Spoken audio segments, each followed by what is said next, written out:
وَلَقَدْ يَسَّرْنَا الْقُرْآنَ لِلذِّكْرِ فَهَلْ مِن مُّدَّكِرٍ في الأنبياء والمرسلين أما بعد فأعوذ بالله من الشيطان الرجيم من همزه ونفخه ونفثه بسم الله الرحمن الرحيم رب اشرح لي صدري ويسر لي أمري واحلل عقدة من لساني يفقهوا قولي اللهم انفعنا بما علمتنا وعلمنا ما ينفعنا وزدنا علما فبشر عباد الذين يستمعون القول فيتبعون أحسنه أولئك الذين هداهم الله وأولئك هم أولو الألباب۔ 20ویں پارے کے شروع میں اللہ رب العالمین نے اپنی قدرت کے بہت سارے دلائل بیان فرمائے ہیں کہ اللہ رب العالمین کتنی قدرت والے، کتنی شان والے ہیں۔ قرآن کریم میں آپ اکثر دیکھیں گے کہ اللہ تعالیٰ نے اپنی قدرت کے دلائل بیان فرمائے ہیں۔ ایک تو اللہ جب اپنی قدرت کے دلائل، توحید کے دلائل بیان کرتے ہیں، اس سے اللہ کی عظمت کا، طاقت کا ہمیں اندازہ ہوتا ہے، لیکن اس سے اللہ تعالیٰ ایسی چیزیں بھی ثابت کرتے ہیں جو ہمارے ہاں دیرینہ اختلاف جن میں ہے ہمارے ہاں۔ آپ کو پتہ ہے کہ توحید، اللہ کی وحدانیت، اس کی 3 بڑی قسمیں ہیں۔ ایک قسم کو توحید ربوبیت کہا جاتا ہے۔ توحید ربوبیت کا مطلب ہے کہ رب ہونے والے، یعنی وہ توحید جس سے اللہ کے رب ہونے کا پتہ لگتا ہے، یا آسان الفاظ میں اگر ہم کہیں کہ ایک رب کے کیا کام ہونے چاہیے، ایک رب کے، ایک خالق کے، ایک مالک کے، تو رب کے کاموں میں اس کا کوئی شریک نہ ہو، اس کو کیا کہتے ہیں؟ توحید ربوبیت۔ یا اس کو اگر آپ کہیں کہ خالق کے افعال میں وحدانیت، توحید اللہ تعالی فی افعال العباد، اللہ کی توحید اللہ تعالی فی افعال الخالق، کہ خالق کے افعال میں اللہ کی توحید، اس کو کہتے ہیں توحید ربوبیت۔ اور توحید کی دوسری قسم ہے جس کو کہتے ہیں توحید الوہیت۔ الوہیت، الہ کا مطلب ہوتا ہے عبادت، تو توحید الوہیت کا مطلب ہے عبادت کی توحید۔ عبادت کی توحید کا کیا مطلب ہے؟ عبادت کون کرتا ہے؟ اللہ کے بندہ، تو گویا کہ بندے کے کاموں میں اللہ کی توحید، مخلوق کے کاموں میں اللہ کی توحید۔ توحید ربوبیت تھی کہ خالق کے، رب کے کاموں میں اللہ کی توحید، یہ ہے توحید ربوبیت۔ توحید الوہیت ہے عبادت میں اللہ کی توحید، یعنی بندوں کا جو تعلق ہے اللہ سے، بندہ اللہ کو جو ریٹرن کرتا ہے، اللہ کی نعمتیں، ایک تو ہے اللہ کی نعمتیں، اللہ کی نعمتوں میں اللہ کی توحید کریں، یہ توحید ربوبیت ہے۔ اور اللہ کی نعمتوں کے ریٹرن میں جو اللہ کا ہم سے تقاضا ہے، جس کو ہم عبادت کہتے ہیں یا شکر کہتے ہیں یا جو بھی آپ کہہ لیں، تو بندوں کے افعال میں اللہ کی توحید، اس کو کہتے ہیں توحید الوہیت۔ اور توحید کی تیسری قسم ہے جس کو توحید الاسماء والصفات کہتے ہیں، کہ اللہ کے جو بھی نام ہیں، جو بھی پیارے پیارے نام ہیں، اللہ کی جو بھی بلند و بالا صفات ہیں، وہ صفات صرف ایک اللہ وحدہ لا شریک کی ہیں۔ تو یہ جو توحید ربوبیت ہے کہ خالق کے کاموں میں اللہ ایک ہیں، اس کو اکثر لوگ مانتے ہیں، مسلمان بھی مانتے ہیں، کافر بھی مانتے ہیں، یہودی بھی، عیسائی بھی، مشرک بھی، تقریباً اس کو اکثر لوگ مانتے ہیں۔ صرف اس کو وہ لوگ نہیں مانتے جو اللہ کے ہونے کے قائل ہی نہیں ہیں، جن کو ہم دہریے کہتے ہیں، جن کو ہم ایتھیسٹ کہتے ہیں، وہ لوگ توحید ربوبیت نہیں مانتے۔ اللہ تعالیٰ قرآن کریم میں جگہ جگہ سوال کرتے ہیں کہ ذرا مجھے بتاؤ کہ زمین و آسمان کا خالق کون ہے۔ اللہ سوال کرتے ہیں مشرکین سے، اور مشرکین کا جواب ہے کہ جی زمین و آسمان کا خالق اللہ ہے۔ اللہ کہتے ہیں کہ کیا زمین و آسمان کی تخلیق میں اللہ کا کوئی شریک ہے؟ اللہ سوال کرتے ہیں، مشرک کہتے ہیں نہیں، ہم مانتے ہیں کہ زمین و آسمان کی تخلیق میں اللہ کا کوئی شریک نہیں ہے۔ اللہ فرماتے یہ کون سی توحید ہے؟ زمین و آسمان کی تخلیق، یہ زمین کو پیدا کرنا، آسمان کو پیدا کرنا، یہ بندے کو پیدا کرنا، یہ رب کے افعال ہیں۔ رب کے افعال میں اللہ کو ایک جاننا، یہ توحید کی کون سی قسم ہوئی؟ توحید ربوبیت. تو توحید ربوبیت کو اکثر لوگ مانتے ہیں. اللہ قرآن میں جگہ جگہ سوال کرتے ہیں وَلَئِن سَأَلْتَهُم مَّن خَلَقَ السَّمَاوَاتِ وَالْأَرْضَ لَيَقُولُنَّ اللَّهُ. اے نبی صلی اللہ علیہ وسلم، اگر آپ ان سے سوال کریں کہ زمین و آسمان کو کس نے پیدا کیا ہے، یہ کبھی بھی نہیں جواب دیں گے کہ لات نے پیدا کیا ہے، منات نے پیدا کیا ہے، حبل نے پیدا کیا. یہ اپنے معبودوں کا وہاں کبھی بھی ذکر نہیں کریں گے. یہ جب بھی اس سوال کا جواب دیں گے، مشرکین کی بات ہو رہی ہے، مشرکین بھی کہیں گے اللہ.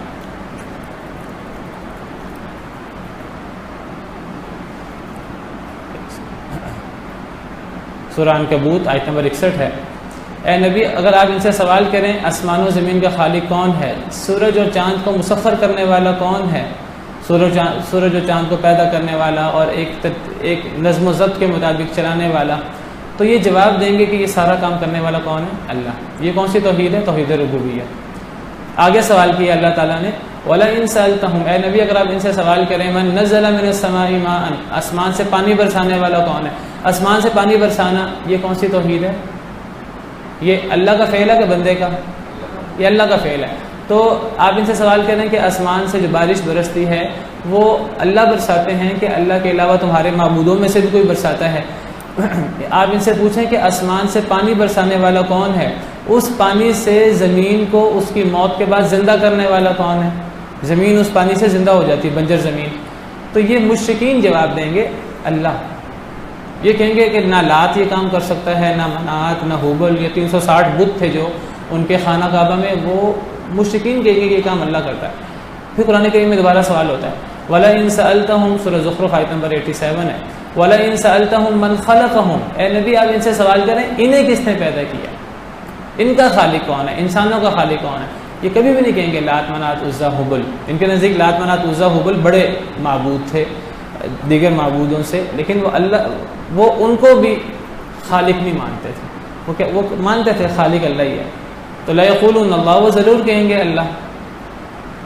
تو اللہ تعالیٰ فرماتے ہیں کہ جب تم رب ہونے میں اللہ کے افعال میں اللہ کو ایک مانتے ہو اور تم کہتے ہو اللہ ان افعال میں اکیلا ہے، ان سے پوچھو کہ زمین کو کس نے پیدا کیا، آسمان کو کس نے پیدا کیا، انہیں کس نے پیدا کیا، بارش کو کس نے برسایا، اس بارش سے زمین بنجر زمین کو کس نے زندہ کیا. ان سے پوچھو رزق کون دیتا ہے، یہ کہیں گے اللہ دیتا ہے. ان سے پوچھو بیٹے کون دیتا ہے، اولاد کون دیتا ہے، یہ کہیں گے اللہ دیتا ہے. ان سے پوچھو کہ ان پر انعامات کون کرتا ہے، یہ کہیں گے اللہ کرتا ہے. تو سارے وہ کام جو اللہ کے کام ہیں، اس کائنات کی تدبیر کون کرتا ہے، اس کائنات کی تدبیر اللہ کرتا ہے. یہ سارے توحید ربوبیت ہے، رب کے کاموں میں اللہ کو ایک ماننا. تو جب اکثر لوگ دنیا کے مشرکین مکہ بھی، یہودی عیسائی بھی، جب وہ رب ہونے میں اللہ کو ایک مانتے ہیں تو رب ہونا یہ تو خالق کی صفات ہے نا. یہ تو خالق کا ہم پر انعام ہے بندوں پر کہ اس نے ہمیں پیدا کیا، اس نے آسمان و زمین کو پیدا کیا ہمارے لیے، سورج اور چاند کو مسخر کیا ہمارے لیے، بارش برسائی ہمارے لیے، اس بارش سے مردہ زمین کو زندہ کیا ہمارے لیے.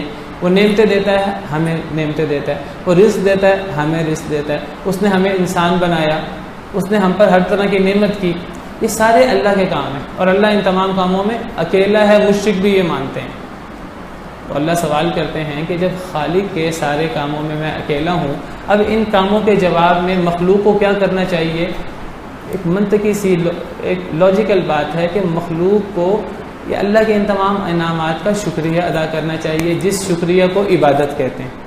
اس کو کیا کہتے ہیں؟ عبادت. اگر ہم اللہ کے ان انعامات کا شکریہ ادا کریں، لیکن مخلوق کیا کرتی ہے؟ وہ اس عبادت میں اللہ کے ساتھ اوروں کو شریک کر لیتی ہے.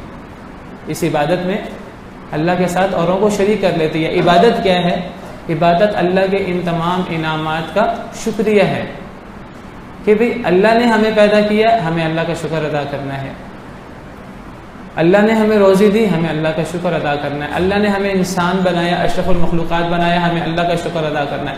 اللہ نے زمین و آسمان کی ہر چیز ہمارے لیے بنائی، ہم نے اللہ کا شکر ادا کرنا ہے. اللہ ہمارے لیے بارش برساتے ہیں، ہمیں اللہ کا شکر ادا کرنا ہے. اللہ ہماری دعائیں قبول کرتے ہیں، ہمیں اللہ کا شکر ادا کرنا ہے. تو اللہ کے کاموں میں جو بندے کا اب اللہ کا بندے سے تقاضا ہے، مخلوق جو جواب میں کرے اسے عبادت کہتے ہیں یا اسے شکر کہتے ہیں. اس عبادت کی کئی صورتیں ہو سکتی ہیں.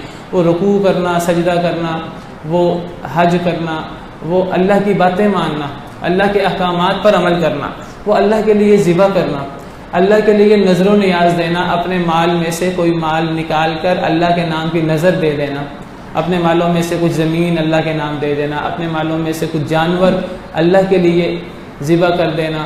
اور یہ سب چیزیں کیا ہیں؟ یہ ہمارا شکر ہے بندوں کا، یہ بندوں کا کام ہے اللہ کے معاملے میں. ان کاموں میں لوگ اللہ کے ساتھ اوروں کو شریک کر لیتے ہیں.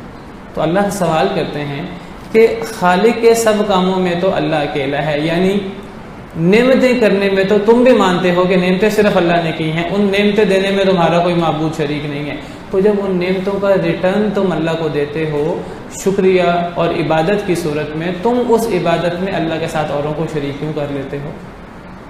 ہاں، اگر نعمتیں دینے میں اللہ کے ساتھ کوئی شریک ہو تو تم شکریہ میں اوروں کو شریک کر سکتے ہو، لیکن اگر نعمتیں دینے میں اللہ کے ساتھ کوئی شریک نہیں ہے تو تم پھر عبادت میں اللہ کے ساتھ اوروں کو شریک کیوں کرتے ہو؟ تم پھر اللہ کے علاوہ اوروں کے سامنے کیوں سر جھکاتے ہو؟ سر جھکانا یہ بھی عبادت ہے. جھکنا کسی کے سامنے، کسی کی تعظیم کرنا، کسی کے سامنے سر جھکانا. اللہ کے علاوہ تمہیں کسی کے سامنے سر نہیں جھکانا چاہیے.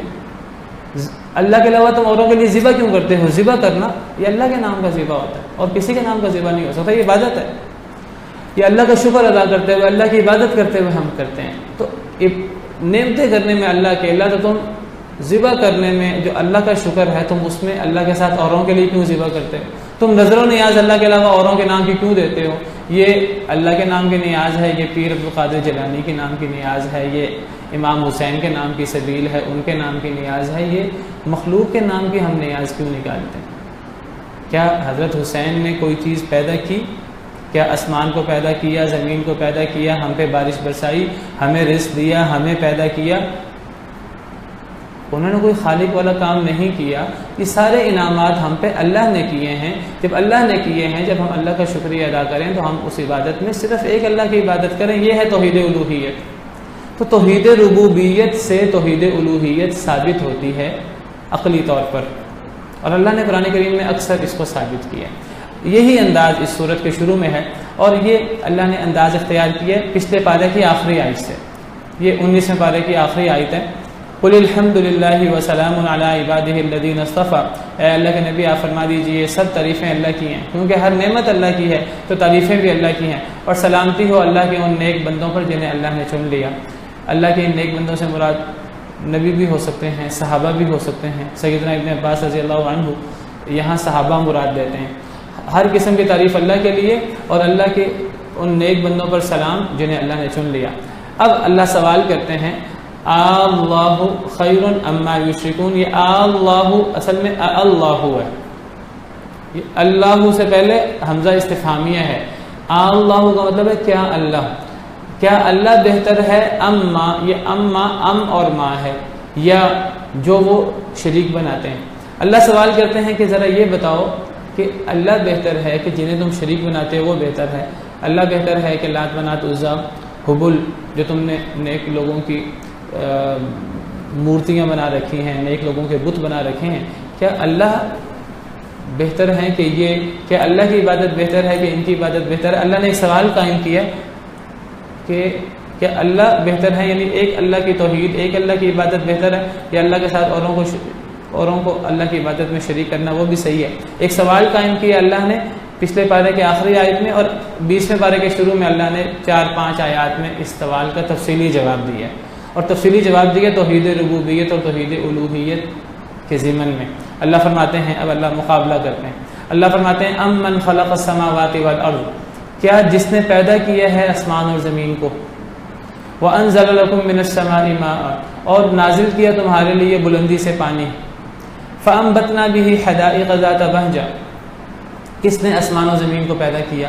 کس نے آسمان سے پانی اتارا؟ اللہ نے کہ شریکوں نے؟ اللہ نے. اللہ فرماتے ہیں فانبتنا، ہم نے اگایا. اس میں جواب بھی ہے پچھلی بات کا کہ پچھلے کام ہم نے کیے ہیں. ہم نے آسمان و زمین کو پیدا کیا، ہم نے بلندی سے پانی اتارا، پھر اس پانی سے ہم نے باغ اگائے ذات بہجہ جو بڑے خوشنما ہیں، بڑے پر رونق ہیں. ما کان لکم ان تنبتوا شجرہا، تم تو ایک درخت اگا نہیں سکتے. تم سے مراد تم بھی اور تمہارے شریک بھی، جو تم نے اللہ کی مخلوق میں شریک بنا رکھے ہیں۔ اللہ زمین و آسمان کو پیدا کرنے والا ہے، اللہ آسمان سے پانی اتارنے والا ہے، اس پانی سے خوشنما باغات لہلہاتے سارے اللہ بناتے ہیں، یہ اللہ کی تخلیق ہے۔ تم تو ایک درخت بھی نہیں اگا سکتے، تم اور تمہارے سارے شریک مل کر۔ اب اللہ سوال کرتے ہیں یہ سارے کیا ہیں کام؟ یہ سارے اللہ کے رب ہونے کی دلیل ہیں، اور ان کاموں میں اللہ اکیلا ہے، مشرک بھی اس کو مانتے ہیں۔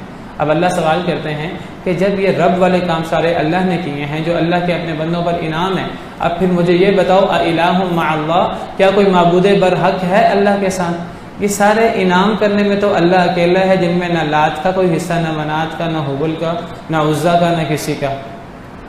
اب جب تم عبادت کرتے ہو، تم عبادت کرنے میں اللہ کے ساتھ لات، منات، عزا، حبل اور 360 بت حضرت ابراہیم حضرت اسماعیل کے بت بنائے ہیں، تم ان کو بھی عبادت میں شریک کر لیتے ہو۔ جب یہ سارے کام اللہ کرتے ہیں، نہ ان میں حضرت ابراہیم کا حصہ، نہ اسماعیل کا، نہ لات کا، نہ منات کا، نہ عزا کا، نہ حبل کا، نہ کسی اور کا، تو پھر کیا اللہ کے ساتھ کوئی اور معبود برحق ہو سکتا ہے، سچا معبود ہو سکتا ہے؟ اللہ پھر سوال کرتے ہیں، اللہ فرماتے ہیں بل ہم قوم یعدلون، بلکہ یہ وہ قوم ہے جو اللہ کے ساتھ برابری کرتے ہیں، اللہ کے ساتھ کچھ لوگوں کو، کچھ اللہ کی مخلوق کو اللہ کا برابر کر دیتے ہیں، حالانکہ ان تمام انعامات کرنے میں اللہ اکیلا ہے۔ تم جب ان انعامات کا ریٹرن کرتے ہو اللہ کو، اللہ کی عبادت کرتے ہو، عبادت میں اوروں کو شریک کر دیتے ہو، لیکن وہ معبود برحق نہیں ہے، وہ باطل معبود ہیں، ان کی عبادت کرنا حق نہیں ہے۔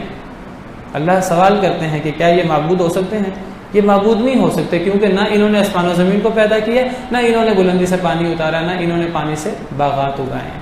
یہ تو ایک درخت نہیں اگا سکتے، تو جب یہ ایک درخت نہیں اگا سکتے تو پھر یہ معبود کیسے ہو سکتے ہیں؟ پھر عبادت ان کی کیسے ہو سکتی ہے؟ عبادت اس کی ہو جس اکیلے رب نے یہ سارے ہم پر انعامات کیے ہیں۔ سمجھ آئی؟ پھر اللہ دوبارہ 5 آیتوں کے اندر یہ انداز ہے۔ اللہ فرماتے ہیں امن جعل الارض قرارا، کیا جس نے زمین کو جائے قرار بنایا؟ کس نے بنایا؟ اللہ کے علاوہ کسی نے نہیں۔ مشرک بھی کہتے ہیں اللہ نے زمین کو جائے قرار بنایا، یہ زمین کو ہمارے لیے ٹھہرنے کا اور قرار کا باعث اللہ نے بنایا۔ زمین کی تخلیق اللہ نے کی، اور زمین کو اس انداز سے بنایا کہ ہم ڈولتے نہیں ہیں زمین کے اندر، زمین ہمارے لیے جائے قرار ہے۔ وجعل خلالها انہارا، جس نے اس زمین کے اندر نہریں جاری کی۔ کس نے جاری کی؟ لات منات عزا نے، تمہارے نیک لوگوں نے، نیک بزرگوں نے نہیں، کسی نے نہیں، تم بھی مانتے ہو نہیں، یہ صرف کرنے والا اللہ ہے، زمین میں نہریں جاری کرنے والا۔ وجعل لها رواسی، زمین میں پہاڑ اگانے والا کو، پہاڑ بنانے والا، تخلیق کرنے والا کون ہے؟ وجعل بین البحرین حاجزا، 2 سمندروں کے درمیان ایک آڑ رکھنے والا کون ہے؟ 2 سمندروں کے درمیان آڑ سے کیا مراد ہے؟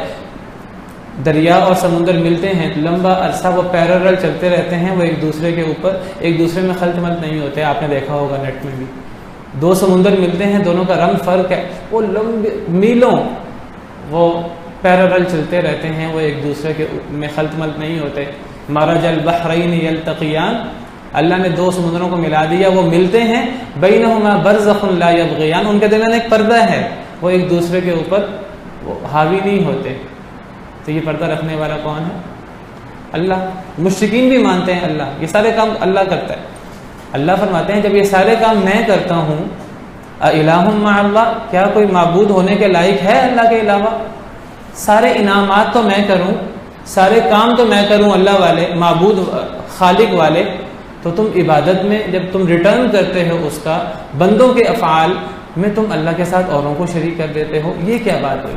یہ کون سی عقل مت ہے؟ یہ تو بے وقوفی ہے سراسر، اس سے بڑی بے وقوفی کیا ہوگی؟ بل اکثرهم لا يعلمون، اکثر جانتے ہی نہیں ہیں، جاہل لوگ ہیں، غور ہی نہیں کرتے، دنیا کے اعتبار سے بڑے عقل مند ہیں، بہت وہ ذہین اور فطین اور چلاک لوگ ہیں دنیا کے اعتبار سے، لیکن اس توحید اور شرک کے معاملے پہ غور کرنے کو تیار ہی نہیں ہے۔ پھر اللہ سوال کرتے ہیں امن یجیب المضطر، کیا جو قبول کرتا ہے مجبور شخص کی بات کو، مجبور شخص کی دعا کو، اذا دعاہ، جب وہ اللہ کو پکارتا ہے۔ مجبور کی مدد کون کرتا ہے؟ اللہ۔ دیکھیے جب کوئی آسانیاں ہوں کسی کو اللہ یاد نہیں آتا، لیکن جب کوئی مشکل میں آ جائے، مجبوری میں آ جائے، بڑے سے بڑا مشرک بھی سب کو چھوڑ کر اللہ کو پکارتا ہے۔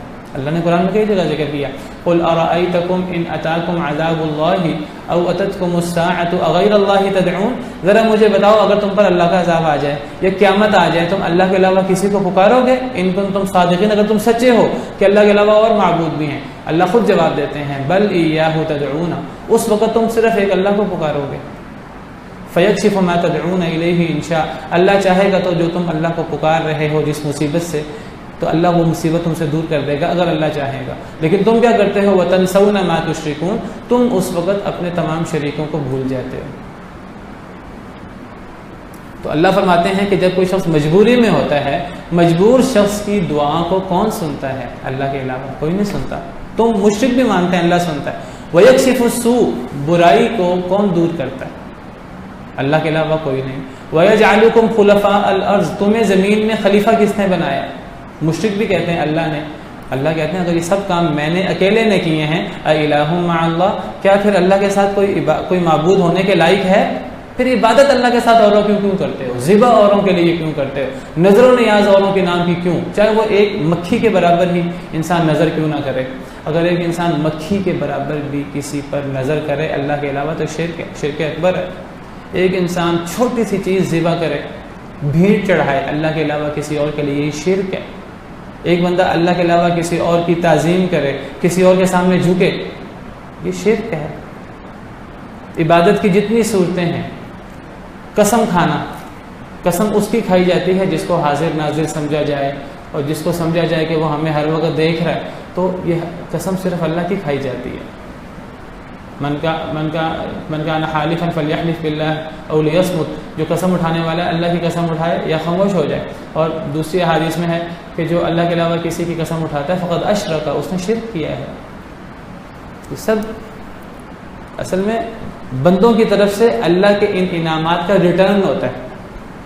بندہ عاجز ہے، بندے نے اللہ سے عاجزی سے درخواست کرنی ہے، بندے نے دعا جو اللہ کے علاوہ اوروں سے کرتا ہے یہ بھی عبادت ہے۔ اللہ کے علاوہ کسی اور سے دعا کرے، کسی اور کو پکارے تو یہ شرک ہے۔ اللہ کے علاوہ کسی کے سامنے جھکے تو شرک ہے۔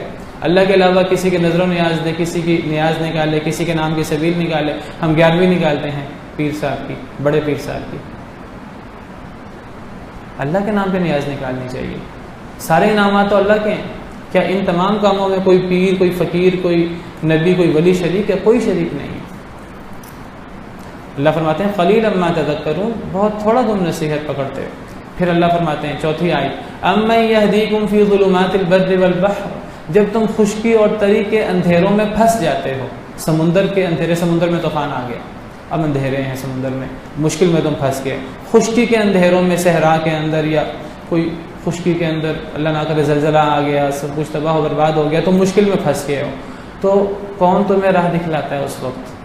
وَمَن يُرْسِلُ الرِّيَاحَ بُشْرًا، کون ہواؤں کو خوشخبری بنا کر بھیجتا ہے بارش کے لیے، بین یدی رحمتی، اللہ کی رحمت سے پہلے، یعنی بارش سے پہلے کون سارے کام کرتا ہے؟ مشرک بھی کہتے ہیں اللہ کرتا ہے، یہ تو اللہ کے کام ہے۔ اللہ کہتے ہیں جب ان تمام کاموں میں تم مجھے اکیلا مانتے ہو، اِلَٰهٌ مَّعَ اللَّهِ، پھر عبادت میں اللہ کے ساتھ کیا کوئی اور معبود ہو سکتا ہے؟ کوئی اور معبود برحق ہو سکتا ہے؟ تعالی اللہ عما یشرکون، بلند ہے اللہ اس سے جو یہ شرک کرتے ہیں، جو اللہ کے ساتھ اوروں کو عبادت میں شریک کر لیتے ہیں۔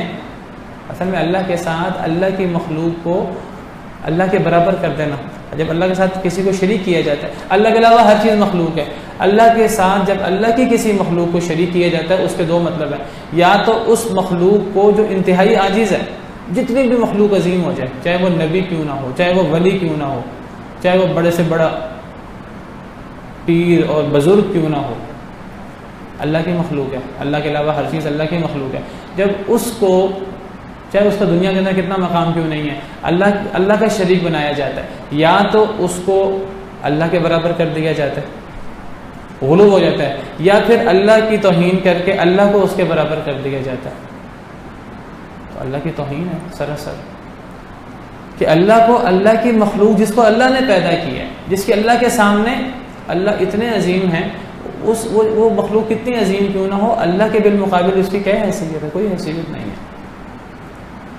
تو یہ اللہ کی سراسر توہین ہے، اللہ کو شرک قبول نہیں ہے کسی صورت میں بھی۔ اللہ فرماتے ہیں یہ شرک ہے جو تم کرتے ہو، اللہ اس شرک سے پاک ہے۔ جب بھی اللہ تعالیٰ کا لفظ بولتے ہیں یا سبحانہ کا لفظ بولتے ہیں وہاں اللہ کی توہین ہو رہی ہوتی ہے. اللہ فرماتے ہیں اللہ اس ذلت سے، اللہ اس تحقیر سے پاک ہیں، اللہ بلند ہے اس سے. پھر اللہ فرماتے ہیں امن یبدأ الخلق، کیا جس نے تخلیق کی ابتدا کی، پہلی دفعہ جس نے پیدا کیا، سب مانتے ہیں اللہ نے پیدا کیا. ثم یعیدہ، پھر وہ دوبارہ بھی تخلیق کرے گا، کب؟ مرنے کے بعد. وَمَن يَرْزُقُكُم مِّنَ السَّمَاءِ وَالْأَرْضِ، اور جو تمہیں رزق دیتا ہے آسمانوں سے بھی زمین میں سے بھی. آسمانوں سے رزق کیا ہے؟ آسمان سے بارش آتی ہے. زمین سے رزق کیا ہے؟ زمین اپنے فصل اگاتی ہے سبزیوں اور پھل کی صورت میں. کون ہے تمہیں رزق دیتا ہے؟ اللہ. جب رزق دینے میں اور تخلیق میں پہلی دفعہ تخلیق کرنی ہو یا مرنے کے بعد بعث بعد الموت ہو، جب یہ سارے کام اللہ کے لیے کرتے ہیں تو ذرا مجھے بتاؤ اِلٰہٌ مع اللہ، کیا کوئی معبود ہونے کے لائق ہے اللہ کے ساتھ؟ قُلْ هَاتُوا بُرْهَانَكُمْ إِن كُنتُمْ صَادِقِينَ، اپنی دلیل لے آؤ اگر تم سچے ہو. تمہارے پاس کوئی دلیل بھی نہیں ہے، تم نے ایسے ہی اللہ کے ساتھ کچھ شریک بنا لیے. ان کے نام کی نظر و نیاز دینی ہے، ان کے نام کی سبیل نکالنی ہے، ان کے نام ذبح کرنا ہے، ان سے دعا کرنی ہے، ہمیں ان کے سامنے جھکنا ہے، ہمیں ان کے لیے بیٹھے رہنا ہے. تو یہ تمام چیزیں شرک ہیں. تو اللہ فرماتے ہیں جب ربوبیت میں اللہ اکیلا ہے تو الوہیت میں اللہ اکیلا کیوں نہیں ہے؟ تمہارے بندوں کے افعال میں پھر اللہ اکیلا ہونا چاہیے. بندوں کو بھی ایک اللہ کی عبادت کرنی چاہیے، ایک اللہ سے لو لگانا چاہیے. پھر بندے اللہ کے علاوہ اوروں پر بھروسہ کیوں کرتے ہیں؟ پھر بندے اللہ کے علاوہ اوروں سے کیوں ڈرتے ہیں؟ پھر ان کی خشیت، ان کی انابت صرف ایک اللہ کے ساتھ ہونی چاہیے. وَيَخْشَوْنَهُ وَلَا يَخْشَوْنَ أَحَدًا إِلَّا اللَّهُ، اللہ سے ڈریں، صرف اللہ کے علاوہ کسی سے نہ ڈریں. صرف ایک اللہ پر توکل کریں، کسی اور پر بھروسہ نہ کریں، نہ کسی کے ہتھیاروں پر، نہ کسی کی دنیاوی مال و اسباب پر. بھروسہ کریں تو ایک اللہ پر کریں. تو اللہ نے یہاں توحید ربوبیت سے توحید الوہیت ثابت کی ہے، اور یہ اللہ کا قرآن کریم میں جگہ جگہ انداز ہے. اللہ توحید ربوبیت سے توحید الوہیت ثابت کرتے ہیں. اس کے بعد اللہ رب العالمین فرماتے ہیں قُلْ لَا يَعْلَمُ مَنْ فِي السَّمَاوَاتِ وَالْأَرْضِ الْغَيْبَ إِلَّا اللَّهُ، کہہ دیجئے نہیں جانتا جو بھی آسمانوں میں ہے یا زمین میں ہے غیب کو سوائے اللہ کے.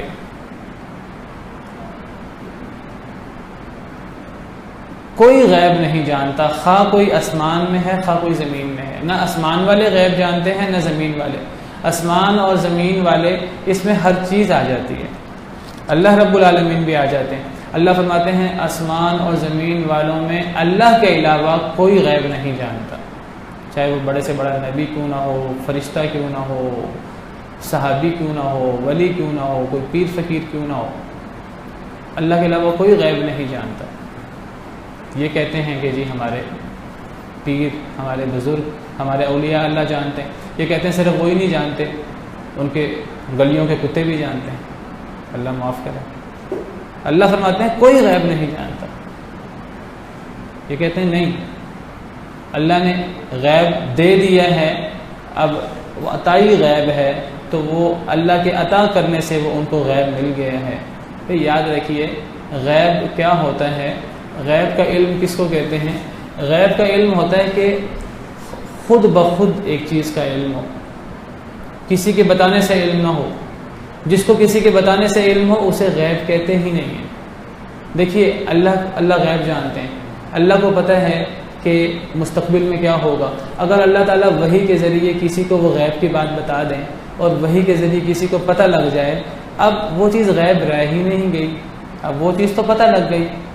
کسی نے جب بتا دیا، اللہ نے بتا دیا کہ 100 سال بعد یہ ہوگا، یا قیامت آئے گی، یا قیامت سے پہلے حضرت عیسیٰ کا نزول ہوگا، یا قیامت سے پہلے دجال آئے گا. یہ سب چیزیں غیب کی ہیں نا.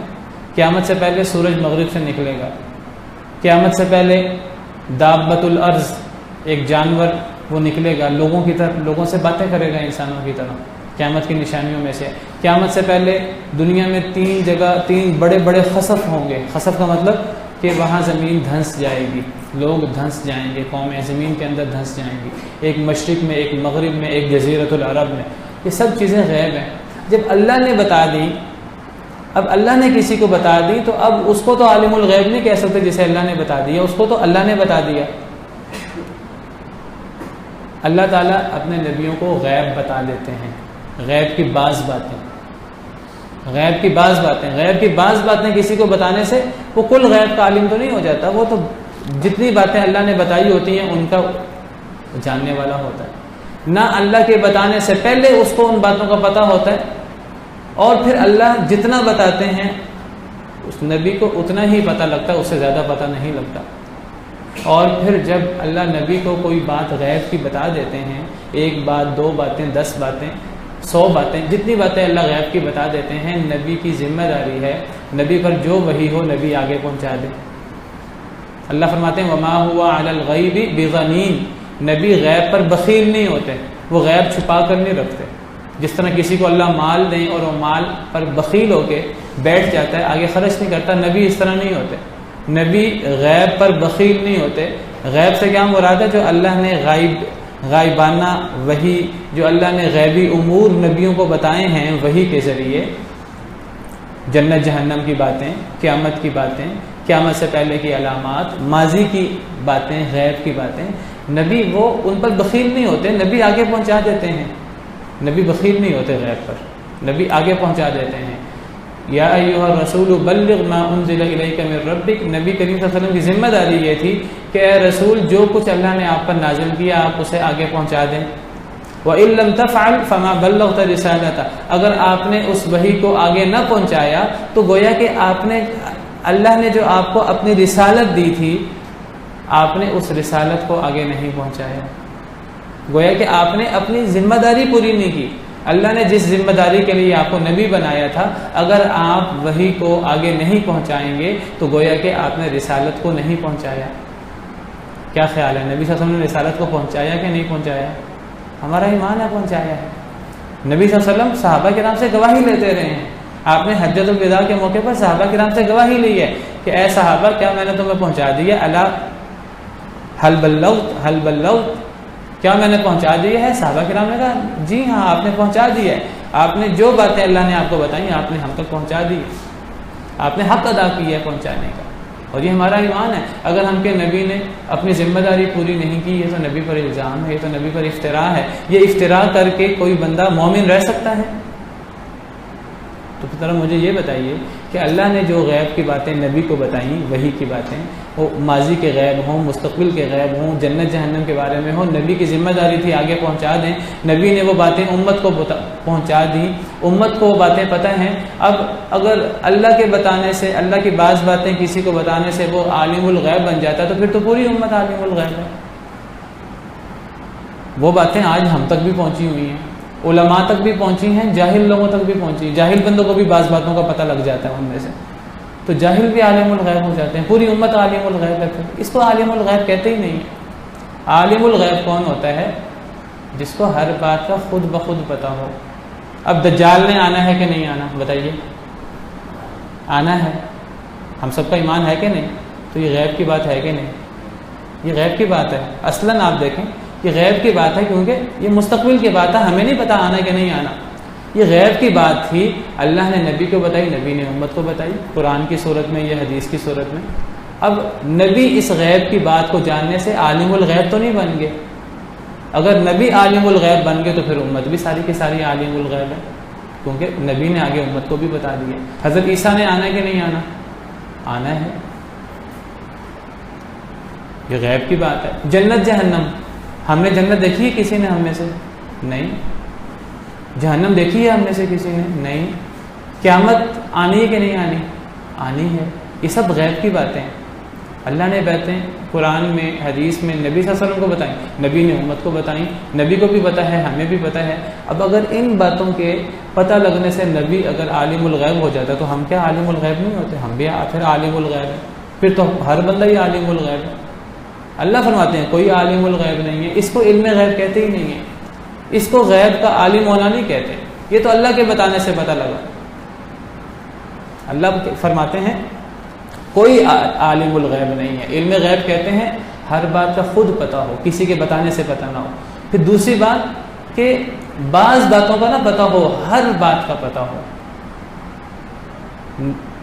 کوئی ولی ہو، کوئی نبی ہو، نبی کو بھی ہر بات کا نہیں پتہ، نبی کو صرف اس بات کا پتہ ہے جو اللہ نے بتائی،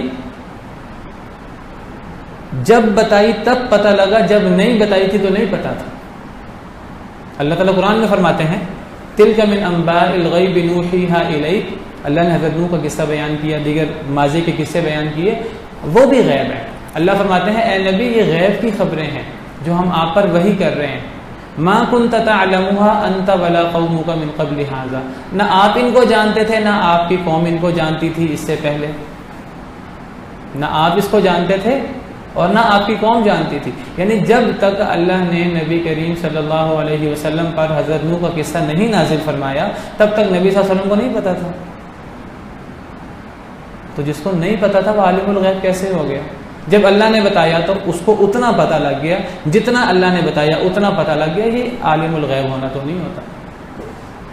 اللہ نے حضرت یوسف کا قصہ بیان کیا، اللہ فرماتے ہیں نحن نقص علیک احسن القصص بما اوحینا الیک هذا القرآن، ہم آپ پر بہترین قصہ بیان کر رہے ہیں جو ہم آپ پر قرآن کی وحی، جو قرآن ہم آپ پر نازل کر رہے ہیں، اس قرآن نازل کرنے میں ہم آپ پر بہترین قصہ بیان کر رہے ہیں۔ کون سا؟ حضرت یوسف کا۔ اور پھر اللہ فرماتے ہیں وَإِن كُنتَ مِن قَبْلِهِ لَمِنَ الْغَافِلِينَ، اور یقیناً آپ اس سے پہلے غافل تھے اس قصے سے، آپ کو اس کا نہیں پتا تھا۔ اللہ نے جب قصہ یوسف اتارا ہے تو آپ کو پتہ لگا، اس سے پہلے نہیں پتا تھا۔ سیدہ عائشہ رضی اللہ عنہ پر تہمت لگی، 1 مہینہ نبی صلی اللہ علیہ وسلم پریشان رہے، اللہ نے آیتوں میں حضرت عائشہ کی براءت نازل کی تو نبی صلی اللہ علیہ وسلم کو پتہ لگ گیا، ورنہ اس سے پہلے آپ کو نہیں پتا تھا۔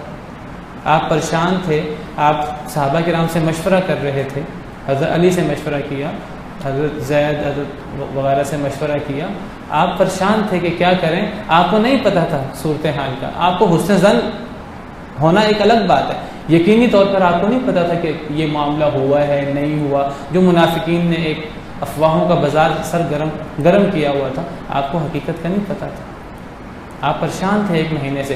اللہ نے وحی کے ذریعے برات اتاری، اولئک مبرؤون مما یقولون لہم مغفرۃ ورزق کریم، اللہ نے حضرت عائشہ کی برات اتاری تو نبی صلی اللہ علیہ وسلم کو بھی پتہ لگ گیا۔ یہ کون سا عالم الغیب ہے کہ جس کو پتہ ہی نہیں ہے اللہ کے بتانے سے پہلے؟ اگر اللہ کے بتانے سے پہلے نہیں پتا تو وہ عالم الغیب نہیں ہو سکتا۔ عالم الغیب صرف وہ ہوگا جس کو ہر بات، جس کو خود پتہ ہے نمبر 1، اور ہر بات کا پتہ ہے، یہ نہیں جتنا بتایا جائے اتنا۔ ہم کہتے ہیں جی نہیں پتا تھا لیکن اللہ نے پھر ہر بات بتا دی، بھئی اللہ نے ہر بات نہیں بتائی۔ آپ کہتے ہیں اللہ نے ہر بات بتا دی، میں سوال کرتا ہوں کیا نبی صلی اللہ علیہ وسلم کو قیامت کا پتہ تھا؟ قرآن کہتا ہے نہیں پتا تھا۔ قرآن کہتا ہے غیب کی چابیاں اللہ کے پاس ہیں جنہیں اللہ کے علاوہ کوئی نہیں جانتا، وَعِندَهُ مَفَاتِحُ الْغَيْبِ لَا يَعْلَمُهَا إِلَّا هُوَ، غیب کی چابیاں اللہ کے پاس ہیں جنہیں اللہ کے علاوہ کوئی نہیں جانتا، کوئی نہیں جانتا۔ وہ غیب کی چابیاں کیا ہیں؟ 5 بڑے بڑے کام۔ ان اللہ عنده علم الساعہ، قیامت کا علم اللہ کے پاس ہے، کسی کو نہیں پتا۔ حضرت جبریل آئے نبی صلی اللہ علیہ وسلم کے پاس، حدیث جبریل مشہور ہے صحیح بخاری صحیح مسلم میں، حضرت جبریل نے انسان کی شکل میں آئے، امت کو دین سکھانے آئے، تو لوگوں کو نہیں پتا تھا کہ یہ حضرت جبریل ہے، لوگوں کو خیال تھا کوئی انسان ہے باہر سے آیا ہے سوال کرنے آیا۔ لوگ حیران تھے کہ نہ کبھی ہم نے اس شخص کو دیکھا ہے، اس کے کپڑے بڑے سفید ہیں، اس کے بال بڑے سیاہ ہیں اور بڑا صاف ستھرا، نہ کبھی ہم نے اس کو مدینہ منورہ میں دیکھا ہے، اور باہر سے آنے کے اثرات بھی اس کے اوپر نہیں ہیں، نہ اس کے کپڑوں پہ کوئی گھٹا مٹی، نہ اس کے بال پر گندا، کپڑے بھی سفید، بال بھی بالکل سیاہ، اور ایسے جیسے کہ بالکل غسل کر کے تازہ دم، لیکن ہم میں سے کبھی کسی نے اس کو دیکھا بھی نہیں تھا۔ تو صحابہ کرام پریشان تھے یہ کون ہے؟ تو سوال کر رہا ہے نبی صلی اللہ علیہ وسلم سے، کہتا ہے جی اسلام کیا ہے آپ نے بتایا، اسلام کے 5 ارکان بتائے، ایمان کیا ہے آپ نے ایمان کے 6 ارکان بتائے، احسان کیا ہے آپ نے احسان کے 2 مرتبے بتائے۔ پھر وہ کہتا ہے کہ قیامت کب قائم ہوگی؟ صحیح بخاری صحیح مسلم کی حدیث ہے۔ نبی صلی اللہ علیہ وسلم نے کیا جواب دیا؟ آپ سب نے حدیث پڑھی ہوئی ہے سنی ہوئی ہے، کیا جواب دیا تھا؟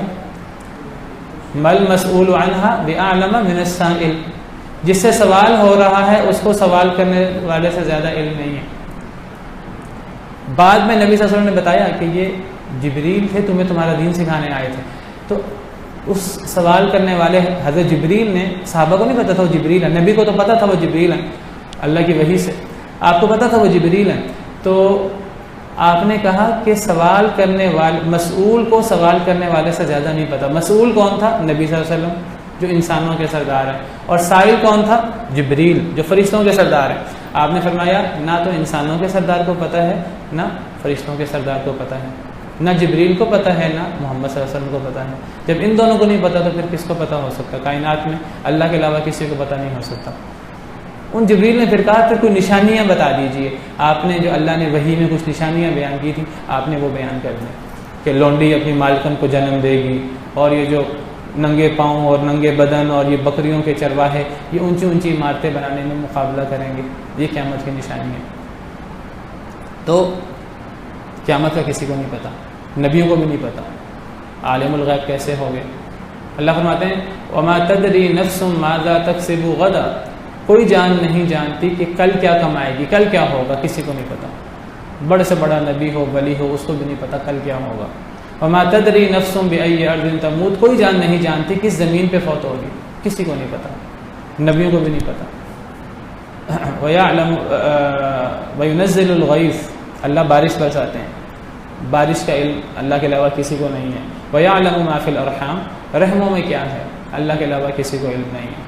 تو یہ 5 چیزیں جو ہیں یہ غیب کی چابیاں ہیں. اور ان باتوں کے علاوہ بہت سی باتیں ہیں جو اللہ کے علاوہ کسی کو نہیں پتہ. تو اللہ نے جو باتیں بتا دی ان کا پتہ لگ گیا، اور جتنا بتا دیا اتنا پتہ لگا. اور اللہ فیصلہ کر دیتے ہیں کہ زمین و آسمان میں کوئی غیب نہیں جانتا سوائے اللہ کے. ہم پھر بھی دیدہ دلیل سے کہتے ہیں نہیں نہیں غیب جانتا ہے. اے اللہ ہمیں زیادہ پتہ ہے آپ سے، غیب عالم الغیب ہے. اللہ کہتے ہیں کوئی نہیں ہے، ہم کہتے ہیں نہیں اللہ کے نبی ہیں ولی ہیں. اللہ نے نبی سے کلوا دیا کہ اے نبی آپ اعلان کر دیں میں غیب نہیں جانتا. قل لا اقول لكم عندي خزائن الله ولا اعلم الغیب، اے نبی آپ کہہ دیجئے میں نہیں کہتا میرے پاس اللہ کے خزانے ہیں، میں اللہ کے خزانوں کا مالک نہیں. ہم کہتے ہیں نہیں نبی اللہ کے خزانوں کے مالک ہیں، جس کو چاہے نواز دیں. اللہ نے نبی سے کلوایا میرے پاس اللہ کے خزانے نہیں. اللہ نے نبی سے کلوایا آپ اعلان کر دیجئے ولا اعلم الغیب، میں غیب نہیں جانتا. ہم کہتے ہیں نہیں اے اللہ ہمیں زیادہ پتہ ہے، نبی غیب جانتے ہیں، نبی بھی جانتے ہیں، ولی بھی جانتے ہیں، پیر فقیر بھی جانتے ہیں. وہ کیا ان کے گلیوں کے کتے بلے بھی جانتے ہیں. اللہ معاف کرے. اللہ کہتے ہیں نہیں جانتے، نبی کہتے ہیں میں نہیں جانتا. ولا اقول لكم انی ملک، نہ میں کہتا ہوں میں فرشتہ ہوں، میں انسان ہوں. ہم کہتے ہیں نہیں نہیں نبی انسان نہیں ہے، نبی فرشتہ ہیں، نبی نور ہیں، اللہ کے نور میں سے ایک نور ہے. ولیعاذ باللہ قرآن کا صریح انکار ہے. اللہ نے نبی سے کلوایا اے نبی آپ اعلان کر دیجئے کہ قل لا املک لنفسی نفعا ولا ضرا، اے اللہ کے نبی آپ فرما دیجئے میں تو اپنے نفس کے لیے بھی نفع نقصان کا مالک نہیں. ہم کہتے ہیں نہیں نبی تو سب کچھ کر سکتے ہیں، نبی تو ہماری مدد کر سکتے ہیں، سب کچھ کر سکتے ہیں، اپنی مدد بھی کر سکتے ہیں، نقصان بھی پہنچا سکتے ہیں، اور دوسروں کو بھی نفع نقصان دے سکتے ہیں. اللہ نے نبی سے کہلوایا کہ اے نبی آپ کہہ دیجئے میں تو اپنی جان کے نفع نقصان کا مالک نہیں. ہم کہتے ہیں نہیں ہم نہیں مانتے. پھر فرمایا قل لا املک لنفسی نفعا ولا ضرا الا ما شاء اللہ ولو كنت اعلم الغیب لاستكثرت من الخیر، اگر میں غیب جانتا ہوتا ساری خیریں اکٹھی کر لیتا. وما مسنی السوء، مجھے کبھی کوئی مصیبت نہ آتی. بتائیے کیا نبی صلی اللہ علیہ وسلم کے پاس دنیا جہاں کی ساری خیریں ساری نعمتیں آ گئی تھیں؟ نہیں آئی تھیں. کیا آپ پر کوئی مشکل نہیں آئی تھی؟ مشکلات آئی تھیں، سب سے زیادہ آزمائشیں آپ پر آئی تھیں. اللہ نے نبی سے کہلوایا اے نبی آپ اعلان کریں اگر میں غیب جانتا ہوتا ساری خیریں میں اکٹھی کر لیتا اپنے پاس. مجھے تو غیب کا پتہ ہوتا اور میں کوئی مصیبت نہ آنے دیتا. مجھے پتہ ہوتا کل مصیبت آ رہی ہے میں کل ہی نکل جاتا. مجھے پتہ ہوتا جنگ ہونی ہے، جنگ میں نقصان ہونا ہے، میں جنگ کرتا ہی نہ. مجھے پتہ ہوتا کہ اس جنگ میں میرا فائدہ ہے تو میں وہ جنگ کرتا. جس کو غیب کا پتہ ہو وہ تو ساری خیریں اکٹھی کر لے گا اور وہ تمام مصیبتوں سے بچا لے گا اپنے آپ کو. مجھے بتائیے اگر نبی صلی اللہ علیہ وسلم کو پتہ تھا کہ جنگ احد میں 70 صحابہ شہید ہوں گے تو آپ نے جنگ احد کیوں کی؟ کچھ لوگ آئے آپ کے پاس، ایک قوم آئی ہم مسلمان ہو گئے ہیں ہمارے ساتھ قرات بھیج دیجیے. آپ نے 70 قرات بھیج دیے، انہوں نے سب کو شہید کر دیا. وہ دھوکے سے آئے تھے، سب کو شہید کر دیا. اگر نبی صلی اللہ علیہ وسلم کو پتہ تھا کہ وہ یہ جھوٹ بول رہے ہیں اور انہوں نے قتل کرنا ہے تو کیا نبی صلی اللہ علیہ وسلم نے اپنے ساتھیوں کو خود شہید کروایا؟ تو بہت بڑا الزام ہے نبی صلی اللہ علیہ وسلم پر اگر نبی صلی اللہ علیہ وسلم غیب جانتے تھے تو اللہ فرماتے ہیں قرآن میں قل لا يعلم من في السماوات والارض الغیب الا اللہ، کہہ دیجئے آسمان و زمین میں کوئی غیب نہیں جانتا سوائے اللہ کے، وما يشعرون ایان یبعثون، اور انہیں تو اتنا بھی پتہ نہیں کہ کب وہ اٹھائے جائیں گے۔ یعنی جن بزرگوں کے بارے میں جو فوت ہو چکے ہیں، ان بزرگوں کے بارے میں، نبیوں ولیوں کے بارے میں تم کہتے ہو وہ غیب جانتے ہیں، اللہ کہتے ہیں وہ فوت ہو چکے ہیں، ان کو تو اتنا بھی نہیں پتہ کہ قیامت کب آئے گی اور کب مرنے کے بعد زندگی ہوگی، ان کو اتنا بھی نہیں پتہ۔ جب اتنا بھی نہیں پتہ تو باقی غیب کی باتوں کو کیسے پتہ ہوگا؟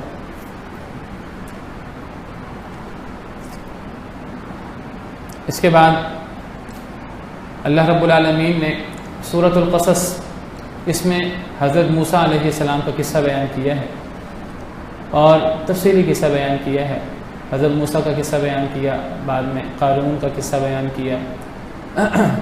تو سورۃ قصص میں، اس سورت کا نام ہی سورۃ القصص ہے، قصہ۔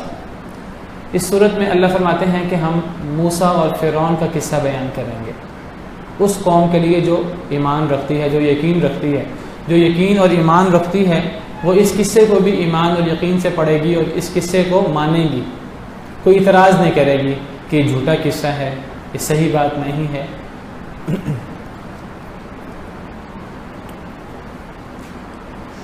قرآن کریم کا مطالعہ کریں تو قرآن کریم میں سب سے زیادہ جو قصہ بیان ہوا ہے وہ سیدنا موسیٰ علیہ السلام کا اور فرعون کا۔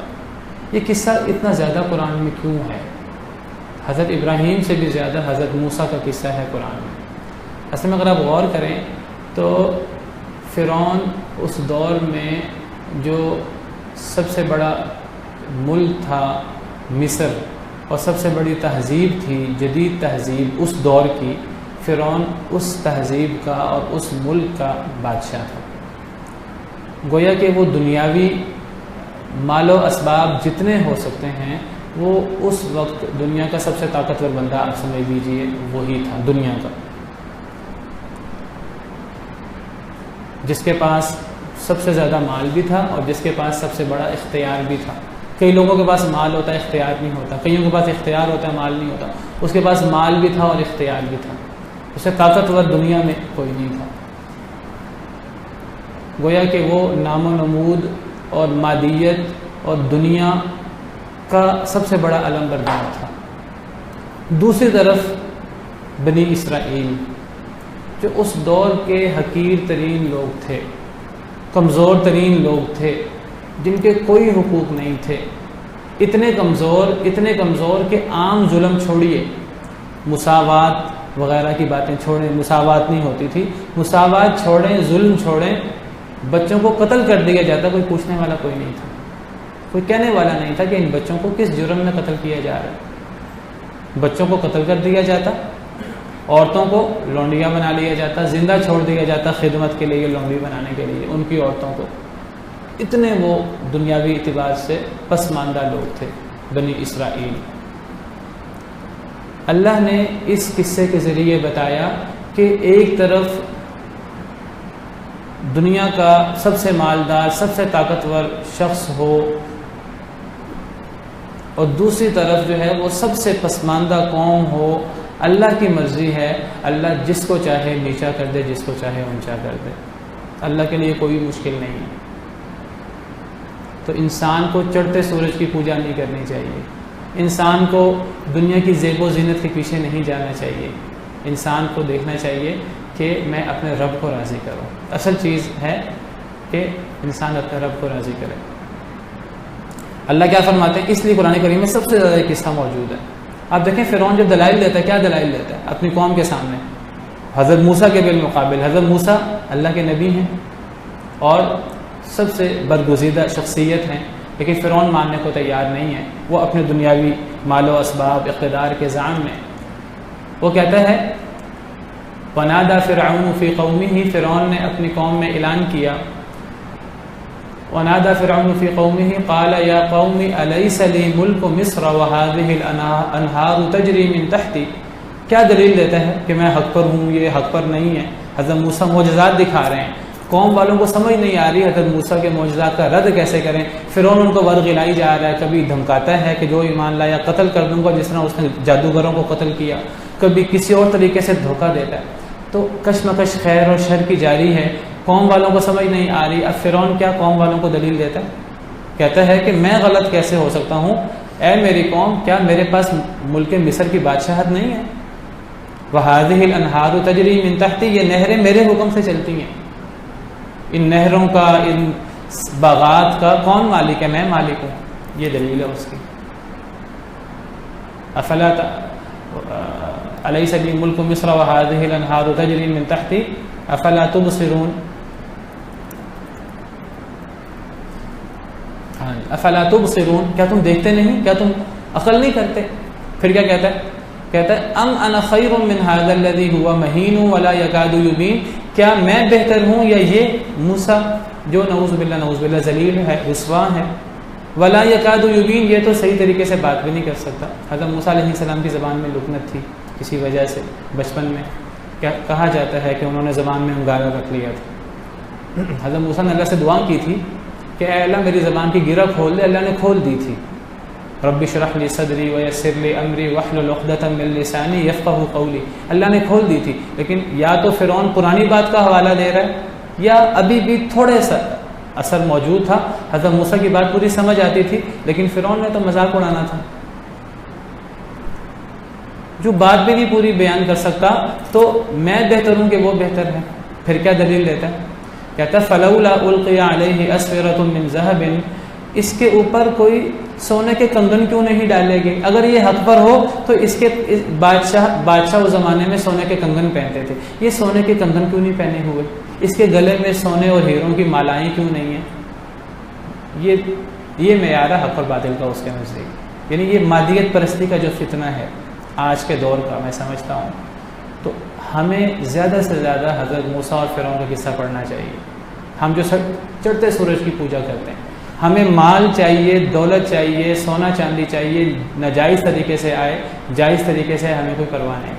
اور قیامت کی نشانی میں سے ایک نشانی ہے کہ ایک انسان مال کمانے کی کوشش کرے گا، اس کو پرواہ نہیں ہوگی کہ جائز طریقے سے آتا ہے کہ ناجائز طریقے سے آتا ہے۔ ہم نے ملاوٹ کر کے، دھوکہ دہی کر کے مال کمانا ہے، چاہے سینکڑوں لوگوں کی جانوں کو نقصان ہو، چاہے ہم لوگوں کو چینی کے نام پر چونا کھلا رہے ہیں، چاہے ہم لوگوں کو مرچوں کے نام پر اینٹیں اور پتہ نہیں کیا کیا کھلا رہے ہیں۔ یہ مادیت پرستی کا جو فتنہ ہے، سب سے بڑا اس کا توڑ حضرت موسیٰ اور فرعون کا قصہ ہے کہ بنی اسرائیل کی وہ قوم جو دنیاوی اعتبار سے، مادی اعتبار سے حقیر ترین قوم تھی، اور فرعون جو ہے وہ اتنا طاقتور تھا، اللہ نے کس طرح معاملہ الٹا دیا۔ اللہ فرماتے ہیں وَأَوْرَثْنَا الْقَوْمَ الَّذِينَ كَانُوا يُسْتَضْعَفُونَ مَشَارِقَ الْأَرْضِ وَمَغَارِبَهَا الَّتِي بَارَكْنَا فِيهَا، اللہ فرماتے ہیں وہ قوم جو زمین میں کمزور خیال کی جاتی تھی، ہم نے اس کو اس ملک کی مشرقوں اور مغربوں کا مالک بنا دیا جس ملک میں ہم نے برکت دے رکھی تھی۔ یعنی اللہ فرماتے ہیں وہ بنی اسرائیل جو اتنے حقیر تھے، جب اللہ مدد کرنے پہ آئے، اللہ نے ان کو پاک سرزمین کی مشرقوں اور مغربوں کا وارث بنا دیا۔ قرآن کے الفاظ ہیں وَأَوْرَثْنَا الْقَوْمَ الَّذِينَ كَانُوا يُسْتَضْعَفُونَ، جو کمزور تھے ہم نے ان کو وارث بنا دیا، مشارق الارض ومغاربها، زمین کی مشرقوں اور مغربوں کا۔ کون سی زمین؟ التي باركنا فيها، جس میں ہم نے برکت دے رکھی تھی، شام اور اس کے ارد گرد کی زمین، ہم نے اس کو اس زمین کی مشرقوں اور مغرب کا ہر چیز کا وارث بنا دیا۔ وتمت کلمۃ ربک الحسنى علی بنی اسرائیل بما صبروا، اور اللہ رب العالمین کی جو پیش گوئی تھی، جو بات تھی، وہ پوری ہوئی بنی اسرائیل پر ان کے صبر کرنے کی وجہ سے۔ جو بندہ صبر کرتا ہے آخرکار اس کو دنیا کی نعمتیں بھی نصیب ہوتی ہیں۔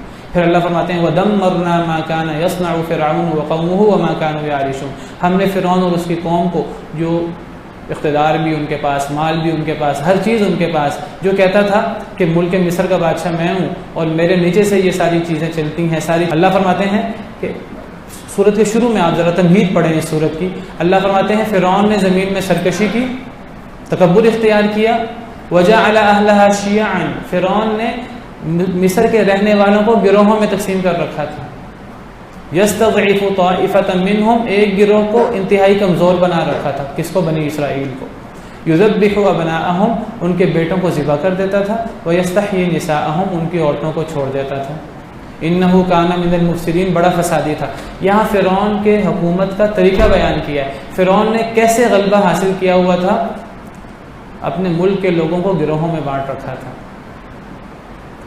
جب کسی نے کسی ملک پر استبدادی قبضہ کرنا ہوتا ہے جبر و طاقت کے ساتھ، وہ اس قوم کو تقسیم کر دیتا ہے۔ فرعون نے اپنی قوم کو تقسیم کر رکھا تھا، کچھ کو کم درجہ دیا ہوا تھا، کچھ کو بڑا درجہ دیا ہوا تھا، کچھ کو ساتھ ملایا ہوا تھا، کچھ کو غلام بنایا ہوا تھا۔ اللہ کیا فرماتے ہیں؟ اللہ فرماتے ہیں فرعون نے تو یہ کام کیا تھا، وَنُرِيدُ أَن نَّمُنَّ عَلَى الَّذِينَ اسْتُضْعِفُوا فِي الْأَرْضِ، ہم کیا چاہتے تھے؟ ہم چاہتے تھے کہ ہم احسان کریں ان لوگوں پر جنہیں زمین میں کمزور شمار کیا گیا تھا، جنہیں زمین میں انتہائی حقیر زمین کے ساتھ لگا دیا گیا تھا، ہم چاہتے تھے ہم ان پر احسان کریں۔ وَنَجْعَلَهُمْ أَئِمَّةً، ہم انہیں امام بنا دیں، رہنما بنا دیں، دنیا کے قائد، دنیا کے لیڈر بنا دیں۔ وَنَجْعَلَهُمُ الْوَارِثِينَ، ہم انہیں زمین کے وارث بنانا چاہتے تھے۔ وَنُمَكِّنَ لَهُمْ فِي الْأَرْضِ، ہم انہیں زمین میں اقتدار دینا چاہتے تھے۔ وَنُرِيَ فِرْعَوْنَ وَهَامَانَ وَجُنُودَهُمَا مِنْهُمْ مَا كَانُوا يَحْذَرُونَ، ہم فرعون، حامان اور ان کے لشکروں کو وہ دکھانا چاہتے تھے جس سے وہ ڈرتے تھے۔ فرعون ڈرتا تھا اصل میں کوئی میرے حکومت پہ قبضہ نہ کر لے، اس لیے وہ بنی اسرائیل کے بچوں کو قتل کرتا تھا۔ کہتے ہیں اس نے خواب دیکھا ہوا تھا یا کاہنوں سے اس نے کوئی ذائچہ وغیرہ بنوایا ہوا تھا، تو جس ڈر سے وہ بچوں کو قتل کرتا تھا، اللہ اسی ڈر میں اس کو مبتلا کر کے اس کو اللہ تباہ و برباد کرنا چاہتے تھے۔ اور ہوتا وہ ہے جو اللہ چاہتے ہیں، اللہ کے فیصلے لاگو ہوتے ہیں۔ یہ ہے فرعون، حضرت موسیٰ اور فرعون کے قصے میں جو سبق ہے ہمارے لیے کہ دنیا کے اسباب، مال و دولت نہ دیکھیں، یہ دیکھیں اللہ کس کے ساتھ ہے، کون اللہ کے احکامات پر عمل کر رہا ہے، غلبہ اسی کو ہوگا۔ پھر قصہ ہے کہ کس طرح اللہ نے سیدنا موسیٰ علیہ السلام کو ہلاک ہونے سے بچا لیا۔ کہا جاتا ہے شروع میں فرعون ہر بچے کو قتل کرتا تھا، پھر جب بچے کم ہو گئے، بہت زیادہ مرد کم ہو گئے، سب لڑکوں کو قتل کر دیتا، لڑکیوں کو چھوڑ دیتا۔ تو جب لڑکوں کو قتل کر دیتا تو لڑکے کم ہو گئے، بنی اسرائیل کے خادم جو ان کے خادم تھے، اب وہ انہی لڑکوں سے، بنی اسرائیل کے اپنے غلاموں سے بڑی بڑی محنت والے کام بھی لیتے تھے، ہل چلانے کے اور محنت والے کام۔ اب جب وہ لڑکے ختم ہو گئے، کم سے کم رہ گئے، اب وہ قبطیوں کو اور آل فرعون کو وہ کام کرنے پڑتے تھے۔ تو اب انہوں نے پھر دوبارہ انہوں نے ذائچہ بنوایا، یا جو بھی ان کا ہاں طریقہ کار تھا، انہوں نے کہا 1 سال قتل کریں گے، 1 سال چھوڑ دیں گے، اور اس انداز سے حساب لگایا کہ جس سال اس لڑکے نے پیدا ہونا تھا جو فرعون کی حکومت کے لیے جو نقصان دہ ثابت ہوگا اور جو فرعون کی حکومت ختم کرے گا، اس حساب سے ذائچہ بنوایا کہ اس سال کے حساب سے وہ 1 سال کے بچوں کو قتل کرتا تھا، 1 سال کے بچوں کو چھوڑتا تھا۔ حضرت ہارون حضرت موسیٰ سے 3 سال بڑے تھے، تو وہ اس سال پیدا ہوئے جس سال بچوں کو قتل نہیں کیا جاتا تھا، اور حضرت موسیٰ 3 سال کے بعد اس سال پیدا ہوئے جس سال بچوں کو قتل کیا جاتا تھا۔ اور اللہ نے کس طرح معجزاتی طریقے سے حضرت موسیٰ علیہ السلام کو قتل ہونے سے بچا لیا، وہ قصہ اللہ نے بیان کیا ہے کہ اللہ نے حضرت موسیٰ کی ماں کو وحی کی کہ بچہ پیدا ہو جائے۔ پہلے تو حضرت موسیٰ کی ماں پر حمل کے اثرات جس طرح ظاہر ہوتے ہیں وہ ظاہر نہیں ہوئے، فرعون کی طرف سے ہرکاریں اور دائیاں پھرتی رہتی تھیں، چیک کرتی رہتی تھی کون عورت حاملہ ہوئی ہے بنی اسرائیل میں سے پہلے سے، تاکہ نظر میں رہے، اور جیسے ہی بچہ پیدا ہوتا تو اس بچے کو ذبح کروا دیتے، ختم کروا دیتے۔ تو حضرت موسیٰ کی ماں پر کہتے ہیں ایک تو حمل کے اثرات ظاہر نہیں ہوئے، اور پھر اللہ نے حضرت موسیٰ کی ماں کے دل میں یہ بات ڈالی کہ جب موسیٰ پیدا ہوں تو تم نے ڈرنا نہیں ہے، دودھ پلاتے رہنا ہے، ڈرنا نہیں ہے، اور اگر تمہیں ڈر پیدا ہو کہ کسی کو پتہ لگ جائے گا تو ایک تابوت میں ان کو ڈال کر تابوت کو سمندر میں بہا دینا، ہم حضرت موسیٰ کی حفاظت کریں گے اور ہم ان کو تمہارے پاس لوٹائیں گے۔ اللہ نے یہ بات حضرت موسیٰ کی ماں کے دل میں ڈالی۔ پھر آگے ہے کہ کس طرح فرعون کی بیوی نے، آل فرعون نے، حضرت موسیٰ کی ماں نے یہی کیا، جب ڈر ہوا اس کو تو اس نے حضرت موسیٰ علیہ السلام کو تابوت میں ڈال کر سمندر میں ڈال دیا۔ اس تابوت کو فرعون نے ہی، جو دشمن تھے، سب سے بڑے دشمن تھے حضرت موسیٰ کے، انہوں نے ہی اٹھا لیا۔ آل فرعون نے، فرعون کے محل میں وہ تابوت جا لگا۔ اب دیکھیے اللہ کے کام دیکھیں کہ جو سب سے بڑا دشمن ہے وہ حضرت موسیٰ کو پالتا ہے، وہ حضرت موسیٰ کو پھر قتل نہیں کرتا۔ فرعون کی بیوی کہنے لگی ہماری اولاد نہیں ہے، اتنا خوبصورت بچہ ہے، پتہ نہیں کس کا بچہ ہے، ہم اس کو بیٹا بنا لیتے ہیں۔ فرعون نے کوئی مخالفت کی نہیں کی، بہرحال بچہ قتل ہونے سے بچ گیا، حضرت موسیٰ قتل ہونے سے بچ گئے، اور حضرت موسیٰ فرعون کے دربار میں ہی پرورش پانے لگے۔ کس طرح پرورش پانے لگے اللہ نے وہ قصہ بھی بیان کیا ہے۔ حضرت موسیٰ کی ماں، جب انہوں نے تابوت میں حضرت موسیٰ کو ڈالا، ماں تھی تو ان کا دل شدید فکر مند ہو گیا، تو انہوں نے حضرت موسیٰ کی بہن سے کہا، اپنی بیٹی سے کہا جو بڑی تھی، ان سے کہا کہ جاؤ کنارے کے ساتھ ساتھ چلو اور دیکھو کہ تابوت کہاں جاتا ہے۔ ماں تھی، ماں کا دل پریشان ہوتا ہے۔ تو اللہ نے ذکر کیا کہ حضرت موسیٰ کی جو بہن تھی وہ ایک سائیڈ سے تابوت کو دیکھتی رہی، لوگوں کو نہیں پتہ تھا۔ جب وہ تابوت فرعون کے دربار میں جا لگا تو حضرت موسیٰ کی بہن جو ہے وہ درختوں کے پیچھے سے دیکھ رہی تھی سارا واقعہ، اس کو پتہ لگ گیا۔ اب جب حضرت موسیٰ کو نکالا انہوں نے تابوت سے، تو خوبصورت بچہ، نبی یاد رکھیے وہ خلق اور خلق دونوں اعتبار سے بہترین صورت میں پیدا ہوتے ہیں، بہترین صورت اور بہترین سیرت پہ پیدا ہوتے ہیں۔ نبیوں سے خوبصورت کوئی نہیں ہوتا، جسمانی اعتبار سے کامل اور خلق کے اعتبار سے بھی کامل۔ اور اللہ نے تو حضرت موسیٰ کے حوالے سے خاص طور پر فرمایا کہ وجیح تھے، دنیا میں بھی آخرت میں بھی۔ یا ایھا الذین آمنوا لا تکونوا کالذین آذوا موسیٰ فبرأہ اللہ مما قالوا وکان عند اللہ وجیہا، بہت وجیح تھے، بچپن میں بھی بڑے خوبصورت۔ تو جب حضرت موسیٰ کو دیکھا فرعون کی بیوی نے، دیگر آل فرعون نے، تو ترس آ گیا اس پر۔ تو اب حضرت موسیٰ رونے لگے، بھوک لگی تھی، تو بجائے اسے کہ اس کو قتل کریں تو اب دودھ کیسے پلائیں۔ اب جو دربار میں جو دائیاں تھیں ان سے کہا دودھ پلاؤ، حضرت موسیٰ کسی کا دودھ ہی نہیں پی رہے۔ یہ سارا واقعہ حضرت موسیٰ کی بہن دیکھ رہی ہے، تو وہ ہمت کر کے محل میں چلی گئی، کہنے لگی کہ میرے پاس اس مسئلے کا حل موجود ہے، میں ایسے لوگوں کو جانتی ہوں جو بڑے خیر خواہ ہیں، وہ اس کو دودھ پلائیں گے اور یہ بچہ ان کا دودھ بھی پی لے گا۔ وہ اتنا پریشان ہو چکے تھے کہ اب کیا کریں، بچہ روئی جا رہا ہے۔ تو حضرت موسیٰ کی ماں کو بلوایا گیا، حضرت موسیٰ کی ماں کو بلوایا گیا، انہوں نے دودھ پلایا، حضرت موسیٰ نے دودھ پی لیا، اپنی ماں کا دودھ، یہ تو اللہ کی طرف سے بات ہوتی ہے۔ حضرت موسیٰ نے دودھ پی لیا، تو اب جب انہوں نے دیکھا کہ حضرت موسیٰ دودھ پی رہے ہیں اطمینان سے، ان کو نہیں پتہ یہ ان کی حقیقی ماں ہے، انہوں نے کہا کہ اچھا یہ اس دائی کا دودھ پی رہے ہیں، انہوں نے کہا چلو تم جو ہے نا وہ دودھ پلاتی رہو، ساتھ انہوں نے ان کو معاوضہ بھی ادا کیا۔ اب حضرت موسیٰ کی والدہ اپنے ہی بیٹے کو دودھ بھی پلا رہی ہیں، معاوضہ بھی لے رہی ہیں۔ اس طرح کر کے اللہ رب العالمین نے حضرت موسیٰ کو بچپن میں نجات دی۔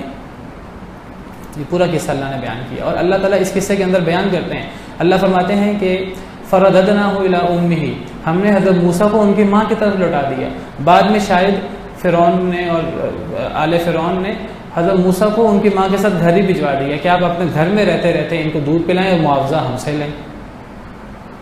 تو اللہ فرماتے ہیں ہم نے حضرت موسیٰ کو ان کی ماں کی طرف لوٹا دیا، کئی تقر عینھا، تاکہ ایک تو ان کی آنکھ ٹھنڈی ہو جائے، ماں فکر مند ہوتی ہے، ایک تو ان کی آنکھ ٹھنڈی ہو، ولا تحزن، اور وہ غمگین نہ ہو، اور جو اہم بات، اہم سبق ہے ہمارے لیے، وَلِتَعْلَمَ أَنَّ وَعْدَ اللَّهِ حَقٌّ، تاکہ اسے یقین ہو جائے اللہ کے وعدے سچے ہیں، وَلَكِنَّ أَكْثَرَهُمْ لَا يَعْلَمُونَ، اکثر جانتے نہیں ہیں۔ اللہ نے وعدہ کیا تھا کہ میں موسیٰ کو لوٹا دوں گا۔ اب وہ شدید پریشان رہی حضرت موسیٰ کی والدہ کچھ عرصہ، جب انہوں نے بہن کو بھیجا جاؤ دیکھو تابوت کہاں جاتا ہے، لیکن آخر کار اللہ نے جو وعدہ کیا تھا وہ وعدہ پورا ہوا۔ اور اللہ بتاتے ہیں کہ اکثر لوگ اللہ کے وعدوں پر یقین نہیں کرتے، لوگوں کو اللہ کے وعدوں پر یقین کرنا چاہیے۔ جس نے اللہ نے وعدہ کیا حضرت موسیٰ کی ماں سے، اللہ نے پورا کیا۔ اللہ تو وعدے کے خلاف نہیں کرتے، وعد اللہ لا یخلف اللہ المیعاد، اللہ کا وعدہ ہے، اللہ وعدے کے خلاف نہیں کرتا۔ اگر اللہ نے ہم سے جنت کا وعدہ کیا، اگر اللہ نے مسلمانوں سے دنیا کے اندر غلبے کا وعدہ کیا، تو ہم اللہ کے وعدوں پر یقین کیوں نہیں کرتے؟ اگر اللہ نے اپنی مدد کا وعدہ کیا، وَكَانَ حَقًّا عَلَيْنَا نَصْرُ الْمُؤْمِنِينَ وَأَنْتُمُ الْأَعْلَوْنَ إِن كُنتُم مُؤْمِنِينَ، تو ہمیں یقین کیوں نہیں ہے؟ ہم کیوں پھر مال و اسباب پر اور ہم ان چیزوں پر بھروسہ کرتے ہیں؟ تو اللہ فرماتے ہیں اکثر لوگ اللہ کے وعدوں پر یقین نہیں کرتے، لوگوں کو اللہ کے وعدوں پر یقین کرنا چاہیے۔ پھر اس کے بعد قصہ بیان کیا گیا ہے کہ کس طرح حضرت موسیٰ بڑے ہو گئے، جوان ہو گئے، تو بنی اسرائیل کا ایک شخص اور ایک قبطی شخص، ان میں لڑائی ہو رہی تھی. حضرت موسیٰ نکلے. وہ ایک ایسا وقت تھا جس وقت لوگ غفلت میں ہوتے ہیں، لوگ سو رہے ہوتے ہیں، قیلولہ میں ہوتے ہیں. ایسا وقت تھا تو دو لوگ لڑ رہے ہیں، ایک قبطی اور ایک اسرائیلی شخص. اب جو حضرت موسیٰ کی قوم کا تھا اس نے حضرت موسیٰ سے مدد مانگی. حضرت موسیٰ نے سمجھا قبطی ظلم کر رہا، اکثر قبطی ظلم کرتے تھے. حضرت موسیٰ نے اس کو مکہ مارا قبطی کو. بہت طاقتور تھے وہ، حضرت موسیٰ کا ارادہ نہیں تھا لیکن وہ مر گیا. تو حضرت موسیٰ کہنے لگے کہ یہ تو مجھ سے شیطانی کام ہو گیا، یہ میرا اپنا ارادہ نہیں تھا، یہ تو شیطان نے مجھ سے کروا لیا ہے. قال هذا من عمل الشیطان انه عدو مضل مبین. حضرت موسیٰ نے فوراً اللہ سے معافی مانگی. قال رب انی ظلمت نفسی، اے اللہ میں نے اپنے آپ پہ ظلم کیا ہے، فاغفر لی، مجھے معاف کر دے. فغفر اللہ، اللہ نے معاف کر دیا. انہ هو الغفور الرحیم. پتہ لگا انسان سے غلطی ہو انسان کو فوراً معافی مانگ لینی چاہیے. اللہ چھوٹی سے چھوٹی غلطی، بڑی سے بڑی غلطی معاف کر دیتے ہیں. اس سے یہ بھی پتہ لگا کہ نبی، اگرچہ حضرت موسیٰ بھی نبی نہیں بنے تھے، یہ نبی بننے سے پہلے کا واقعہ ہے. اس سے پتہ لگا کہ نبی سے بھی غلطی ہو جاتی ہے. نبی بننے سے پہلے بشری تقاضے کے تحت، نبی بننے سے پہلے بھی ہو جاتی، نبی بننے کے بعد بھی ہو جاتی ہے. بشری تقاضے کے تحت بشری معاملات میں، وحی کے معاملات میں نبی سے غلطی نہیں ہو سکتی. اللہ نبی کی حفاظت کرتے ہیں وحی کے معاملات میں. نہ نبی بھول سکتا ہے وحی کے معاملے میں. ہم یہ نہیں کہہ سکتے نبی پر وحی اتری اور نبی بھول گئے. ہم یہ نہیں کہہ سکتے نبی پر وحی اتری اور نبی نے غلطی کر دی. وحی کے معاملے میں غلطی نہیں ہو سکتی. وہ امین ہیں، صادق ہیں. اگر وہ نبی سے غلطی ہو سکے تو سارا ہمارا دین اس کی کوئی حیثیت نہیں رہتی. اللہ فرماتے ہیں کہ سنقرئک فلا تنسى الا ما شاء اللہ. اے نبی صلی اللہ علیہ وسلم، ہم عنقریب آپ کو پڑھائیں گے تو آپ بھولیں گے نہیں. الا ما شاء اللہ، مگر جو اللہ بلانا چاہیں گے اللہ بلا دیں گے. کیا مطلب؟ یعنی جو آپ پر وحی ہے اس وحی کو آپ کبھی بھی نہیں بھولیں گے. تو وحی کے معاملے میں نبی سے نہ بھول ہوتی ہے نہ غلطی ہوتی ہے. لیکن بشری معاملات میں بھول بھی ہو جاتی ہے. نبی صلی اللہ علیہ وسلم نماز پڑھ رہے تھے، نماز پڑھتے پڑھتے آپ بھول گئے، 4 رکعتیں پڑھی ہیں، 2 رکعتیں پڑھی ہیں، 2 رکعتیں پڑھ کے سلام پھیر دیا. اللہ نے بلایا جان کر، بشری معاملہ تھا. امت کو بتانا تھا کہ اگر امت سے بھول ہو تو امت کیا کرے. نبی صلی اللہ علیہ وسلم نے 2 رکعتیں پڑھی، 4 رکعتوں کی نماز تھی. تو پیچھے سے وہ ایک شخص جس کے لمبے ہاتھ تھے، جس کو ذوالیدین کہتے تھے، تو نہ ابو بکر صدیق کی ہمت ہوئی، نہ عمر فاروق کی ہمت ہوئی، نہ کسی صحابی کی ہمت ہوئی کہ نبی سے کہ آپ نے تو 4 کی بجائے 2 رکعتیں پڑھ دی ہیں. وہ ذوالیدین لمبے ہاتھ تھے، تو نبی صلی اللہ علیہ وسلم اس سے مذاق کرتے تھے کبھی کبھی.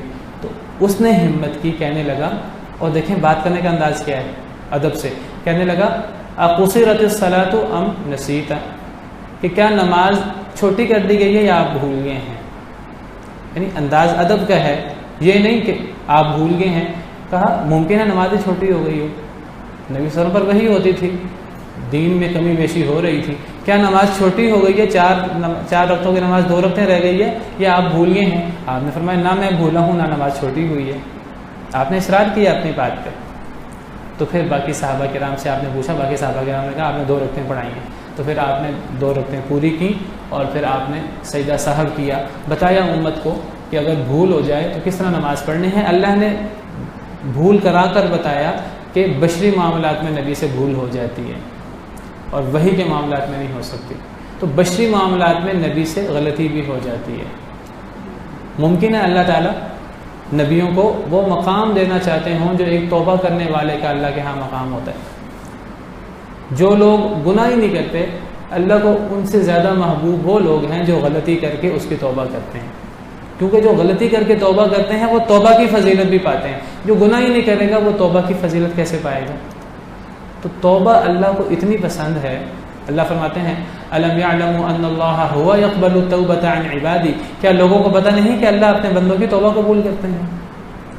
ومن یغفر الذنوب الا اللہ، اللہ کے علاوہ ہے کون جو گناہ معاف کرے. اللہ گناہ معاف کرنے کے لیے تو موجود ہے. اللہ کہتے ہیں کہ مجھ سے اپنے گناہوں کی معافی مانگو. تو نبیوں سے بشری تقاضے کے تحت غلطی ہو سکتی ہے، وحی کے معاملات میں نہیں ہوتی. نبوت سے پہلے بھی ہو جاتی ہے. حضرت موسیٰ سے قتل ہو گیا، اور نبوت کے بعد بھی ہو جاتی ہے۔ حضرت یونس علیہ السلام نے نبی بننے کے بعد اللہ کی اجازت سے پہلے ہی نکل گئے۔ اللہ قرآن میں فرماتے ہیں کہ وَإِنَّ يُونُسَ لَمِنَ الْمُرْسَلِينَ، یونس علیہ السلام رسولوں میں سے تھے، اِذْ أَبَقَ إِلَى الْفُلْكِ الْمَشْحُونِ، لیکن وہ بھاگ پڑے ایک بھری ہوئی کشتی کی طرف۔ لفظ ابقا استعمال کیا ہے۔ ابقا کا مطلب ہوتا ہے کہ کوئی غلام اپنے مالک کی کسٹڈی سے بھاگ جائے اجازت کے بغیر۔ تو گویا کہ تمام انسان اللہ کے عاجز بندے ہیں۔ حضرت یونس علیہ السلام صبر کر کے قوم کو نصیحت کر کے ابھی اللہ کی طرف سے حکم نہیں آیا تھا کہ آپ، اللہ کی طرف سے یہ تو ہوتا ہے کہ جو بات نہیں مانے گا عذاب آئے گا، قوم کو ڈراتے رہتے تھے عذاب آئے گا، صبر کا پیمانہ لبریز ہو گیا۔ ابھی اللہ نے اجازت نہیں دی تھی کہ اب آپ نکل جائیں، اب میں نے اس قوم پر عذاب اتارنا ہے، اپنی طرف سے قوم کو عذاب کی وعید دے کر نکل کھڑے ہوئے۔ اللہ نے اسے ابقا سے تعبیر کیا کہ اللہ کے حکم کے بغیر ہی نکل گئے۔ اللہ نے اس کی تنبیہ کی کہ کشتی سے پانی میں اور پانی سے پھر مچھلی کے پیٹ میں گئے، اور پھر وہ اللہ سے استغفار کرتے رہے۔ آخرکار اللہ نے لا الہ الا انت سبحانک انی کنت من الظالمین، اللہ نے معاف کر دیا۔ اللہ نے بتایا کہ نبیوں سے بھی بشری تقاضے کے تحت غلطی ہو سکتی ہے۔ حضرت آدم علیہ السلام سے غلطی ہوئی، درخت کا پھل کھا لیا۔ وعصى آدم ربہ فغوى ثم اجتباہ ربہ، پھر اللہ نے دوبارہ انہیں چن لیا۔ فتاب علیہ وہدی، اللہ نے رجوع فرمایا، اللہ نے ہدایت دی۔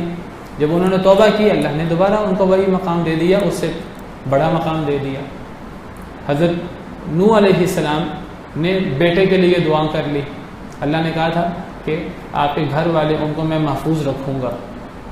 حضرت نوح کا بیٹا کشتی میں سوار نہیں ہوا تھا۔ حضرت نوح نے اللہ سے دعا کی، شکوہ کیا، اے اللہ آپ نے تو کہا تھا کہ میرے بیٹے جو ہے میرے گھر والے وہ اس عذاب کا شکار نہیں ہوں گے۔ اللہ نے فرمایا کہ اے نوح آپ کو نہیں پتا کہ آپ کا بیٹا آپ کے اہل سے تھا ہی نہیں۔ قال یا نوح انہ لیس من اہلک انہ عمل غیر صالح، اس کے تو عمل نیک نہیں تھے۔ کیا پتہ لگا اس سے پتہ لگا کہ اگر اہل بیت میں سے کوئی شخص فاسق و فاجر ہو تو اہل بیت میں شمار ہی نہیں ہوتا۔ کافر فاسق و فاجر شخص اہل بیت میں سے شمار نہیں ہوتا۔ قال یا نوح انہ لیس من اہلک، اے نوح وہ آپ کے اہل بیت سے نہیں ہے، چاہے آپ کا بیٹا ہے۔ انہ عمل غیر صالح، وجہ کیا ہے؟ اس کے عمل صالح نہیں ہے۔ فلا تسألنی ما لیس لک بہ علم، پھر اللہ ناراض ہوئے کہ جس کا آپ کو علم نہیں ہے آپ مجھ سے کیوں سوال کر رہے ہیں۔ پھر اللہ ناراض ہوئے، انی اعظک ان تکون من الجاہلین، میں آپ کو نصیحت کرتا ہوں آپ جہالت والی بات نہ کریں۔ حضرت نوح نے فوراً اللہ سے توبہ کی۔ قال رب انی اعوذ بک ان اسألک ما لیس لی بہ علم، اے اللہ میں آپ کی پناہ میں آتا ہوں کہ میں آپ سے وہ سوال کروں جس کا مجھے علم نہیں ہے۔ وَإِلَّا تَغْفِرْ لِي وَتَرْحَمْنِي أَكُن مِّنَ الْخَاسِرِينَ، اگر آپ نے مجھے معاف نہ کیا، مجھ پہ رحم نہ کیا تو میں خسارہ اٹھاؤں گا۔ وہی دعا جو حضرت آدم نے کی تھی، ربنا ظلمنا انفسنا وَإِن لَّمْ تَغْفِرْ لَنَا وَتَرْحَمْنَا لَنَكُونَنَّ مِنَ الْخَاسِرِينَ، وہی دعا حضرت نوح نے کی، اللہ نے معاف کر دی۔ تو پتہ لگا نبیوں سے بھی بشری تقاضے کے تحت بشری معاملات میں کمی بیشی ہو جاتی ہے۔ نبوی معاملات میں، وحی کے معاملات میں وہ معصوم ہوتے ہیں۔ پھر اس کے بعد کس طرح حضرت موسیٰ علیہ السلام ڈرتے رہے کہ کہیں میرے قتل کا پتہ نہ لگ جائے، اور پھر پتہ لگ گیا، اور پھر حضرت موسیٰ علیہ السلام کو نکلنا پڑا مصر سے مدین کی طرف۔ حضرت موسیٰ علیہ السلام نکل کھڑے ہوئے۔ مدین میں جا کر انہوں نے وہ نیک شخص کی 2 بیٹیاں تھیں، ان کے جانوروں کو پانی پلایا، اور پھر جب پانی پلایا اور وہ لڑکیاں جو ہیں وہ جلدی گھر پہنچ گئیں۔ عام دنوں میں وہ لیٹ پہنچتی تھی، باپ بوڑھا تھا تو وہ لڑکیاں لیٹ پہنچتی تھیں کیونکہ وہ حیادار باپردہ لڑکیاں تھیں۔ تو جب سب لوگ پانی پلا کر چلے جاتے پھر وہ پانی پلاتے۔ اب حضرت موسیٰ علیہ السلام نے جب دیکھا کہ وہ پیچھے کھڑی ہیں اور سب لوگ پانی پلا رہے ہیں، حضرت موسیٰ طاقتور تھے تو آگے بڑھ کر انہوں نے ان عورتوں سے وہ جانور لیے، ان کے جانور کو آگے بڑھ کر طاقت کے ساتھ پانی پلایا اور ان عورتوں کے حوالے ان کے جانور کیے۔ تو وہ جلدی گھر پہنچ گئی، عام دنوں سے پہلے وقت میں پہنچ گئی۔ باپ نے پوچھا پہلے آ گئی ہو؟ انہوں نے سارا قصہ سنایا۔ تو باپ کہنے لگا کہ جا کر اس نوجوان کو بلاؤ، اس نے نیکی کی ہے، نیکی کا بدلہ دینا چاہیے، نیکی کا بدلہ ہوتا ہے، یاد رکھیے۔ باپ کہنے لگا کہ میں چاہتا ہوں کہ میں بدلہ دوں اس کو جو اس نے ہمارے ساتھ نیکی کی ہے. ان ابی یدعوک لیجزیک اجر ما سقیت لنا. میرا باپ آپ کو آپ کے اس کام کا بدلہ دینا چاہتا ہے. تو حضرت موسیٰ علیہ السلام کو وہ ایک لڑکی کو بھیجا. وہ ایک لڑکی جو ہے اللہ نے دیکھیے قرآن کریم میں بات مختصر ہوتی ہے لیکن اللہ نے اس بات کو واضح کر کے بیان کیا کہ جب باپ نے ان میں سے ایک کو بھیجا تو وہ ایک لڑکی شرم سے چلتی ہوئی آ رہی تھی. فجاءته احداهما. وہ ایک لڑکی حضرت موسیٰ کے پاس آئی. باپ نے واپس بھیجا جاؤ حضرت موسیٰ کو لے کے آؤ. تو وہ ایک لڑکی آئی حضرت موسیٰ کے پاس تمشی علی استحیاء. وہ شرم سے چل رہی تھی. یعنی عورتوں کا لڑکیوں کا مقام گھر میں ہے. ان کو گھر سے نہیں نکلنا چاہیے. وقرن فی بیوتکن. لیکن اگر کبھی نکلنا پڑے مجبوری ہو جیسے یا مجبوری تھی تو وہ اپنے آپ کو حجاب میں لپیٹے شرم کے ساتھ چلے. وہ اس طرح اکڑ کر اور رستے کے درمیان اور زیب و زینت ظاہر کرتے ہوئے نہیں چل سکتے. وقرن فی بیوتکن ولا تبرجن تبرج الجاہلیۃ الاولی. اپنے گھروں میں بیٹھی رہو اور اگر باہر نکلنا پڑے تو باہر نکلتے ہوئے جاہلیت کی طرح بناؤ سنگار نہیں کرنا. اپنی زینت نمایاں نہیں کرنی. خوشبو لگا کر نہیں نکلنا جس طرح ہمارے ہاں عورتیں جو ہیں وہ سب سے زیادہ تیاری بازار جاتے ہوئے باہر نکلتے ہوئے کرتی ہیں. اپنے گھر میں اپنے شوہروں کے لیے وہ تیاری نہیں کرتی جو وہ باہر جاتے ہوئے دوسروں کے لیے غیر محرموں کے لیے جو تیاری کر کے جاتی ہیں.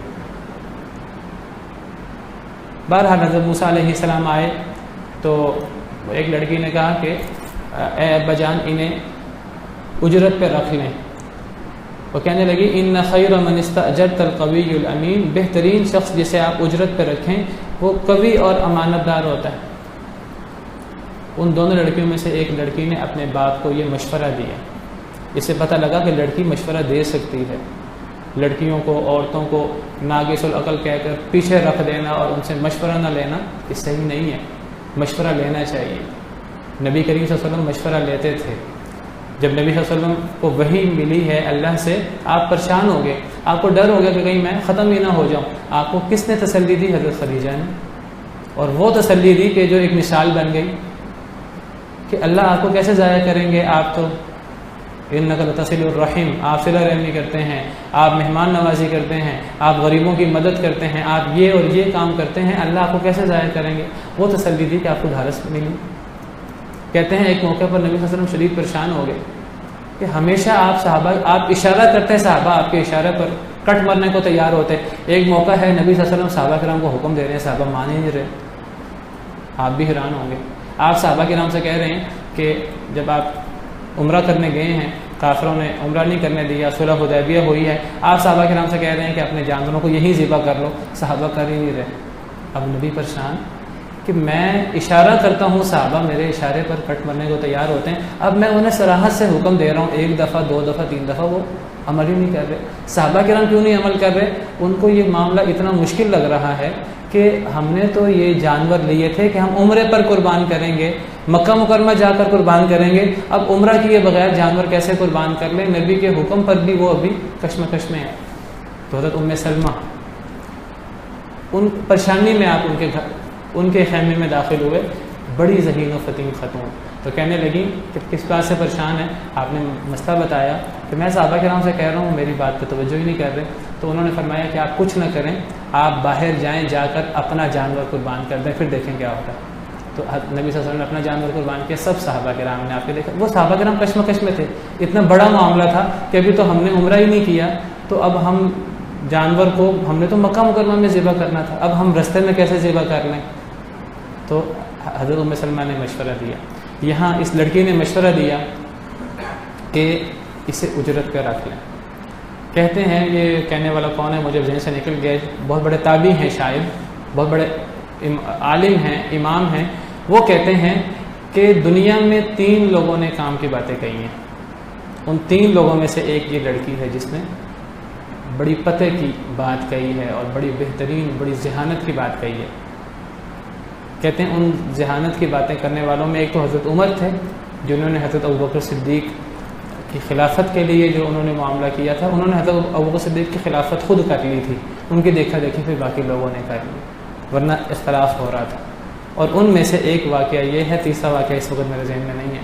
تو اس لڑکی نے کہا اے ابا جان انہیں اجرت پہ رکھ لیں، اور بہترین شخص جسے اجرت پہ رکھا جاتا ہے وہ کون ہوتا ہے؟ اس کے دو صفات ہوتی ہیں۔ اس لڑکی نے کہا، بڑی وہ جہاں دیدہ اور بڑی ذہین و فتین تھی، وہ کہنے لگی کہ جسے بھی آپ اجرت پہ رکھیں، جس کو بھی آپ عامل رکھیں، عامل کی دو بڑی صفات ہوتی ہیں۔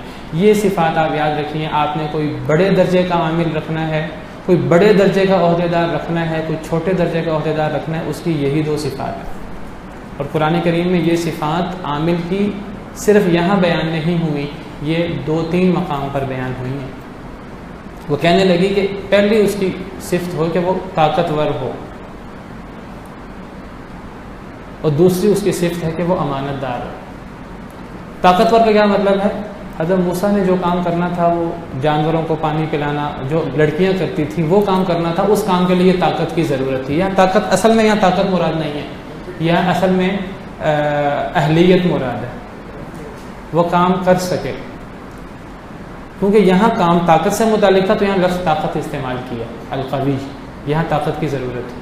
اور دوسری بات امانت دار۔ امانت دار ایک ایسی صفت ہے کہ امانت کے بغیر تو کچھ بھی نہیں ہے نا، امانت بنیادی شرط ہے ایمان کی، اور جو بندہ امین نہیں ہے وہ کچھ بھی نہیں ہے، جو بندہ امین نہیں ہے وہ کسی کام کے قابل نہیں ہے۔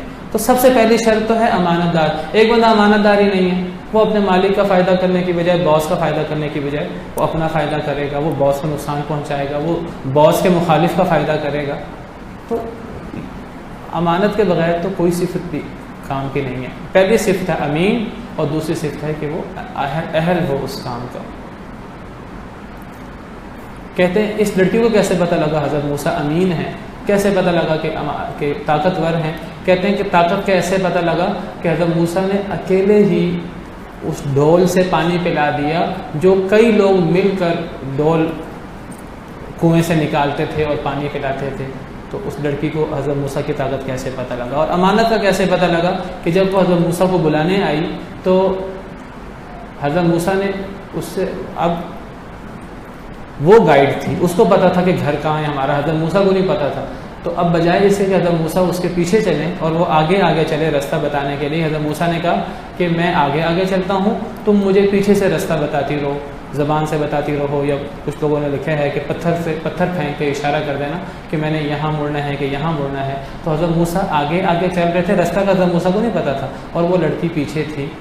تو حضرت موسیٰ کی یہ امانت تھی، یہ بھی امانت ہوتی ہے، اور یہ بھی خیانت ہے کہ ایک انسان جو ہے نا نظریں کھلی چھوڑ دے اور ہر محرم غیر محرم کو دیکھنا شروع کر دے، یہ بھی خیانت ہے۔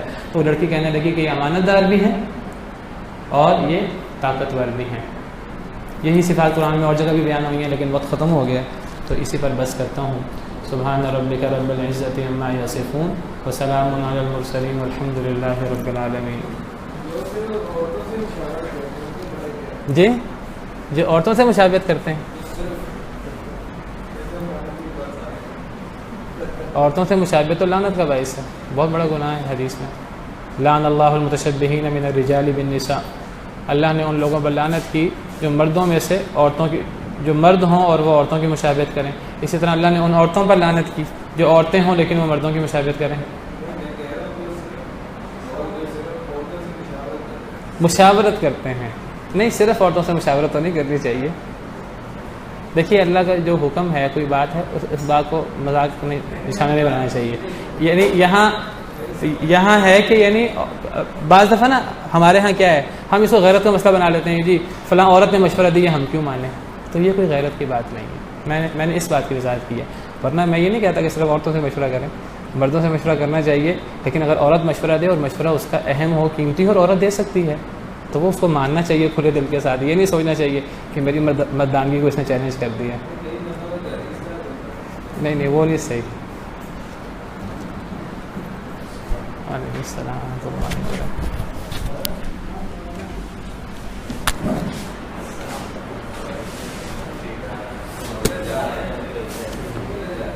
وہ نکل گئے ریحان صاحب، ہم کو نہیں لے کے جانا، یہ تو علی صاحب وغیرہ کی ذمہ داری لگائی تھی انہوں نے، جن کو لے جانا۔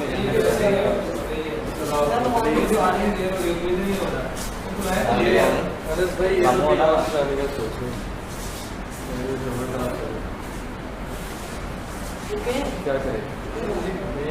میں نے کہا کہ وہ دائی ہوتا ہے پھر اتنی دور ہی جانا تو قریب کہیں چلتے ہیں. والروح والريحان يا حامل القرآن قد خصك الرحمن بالفضل والتيجان.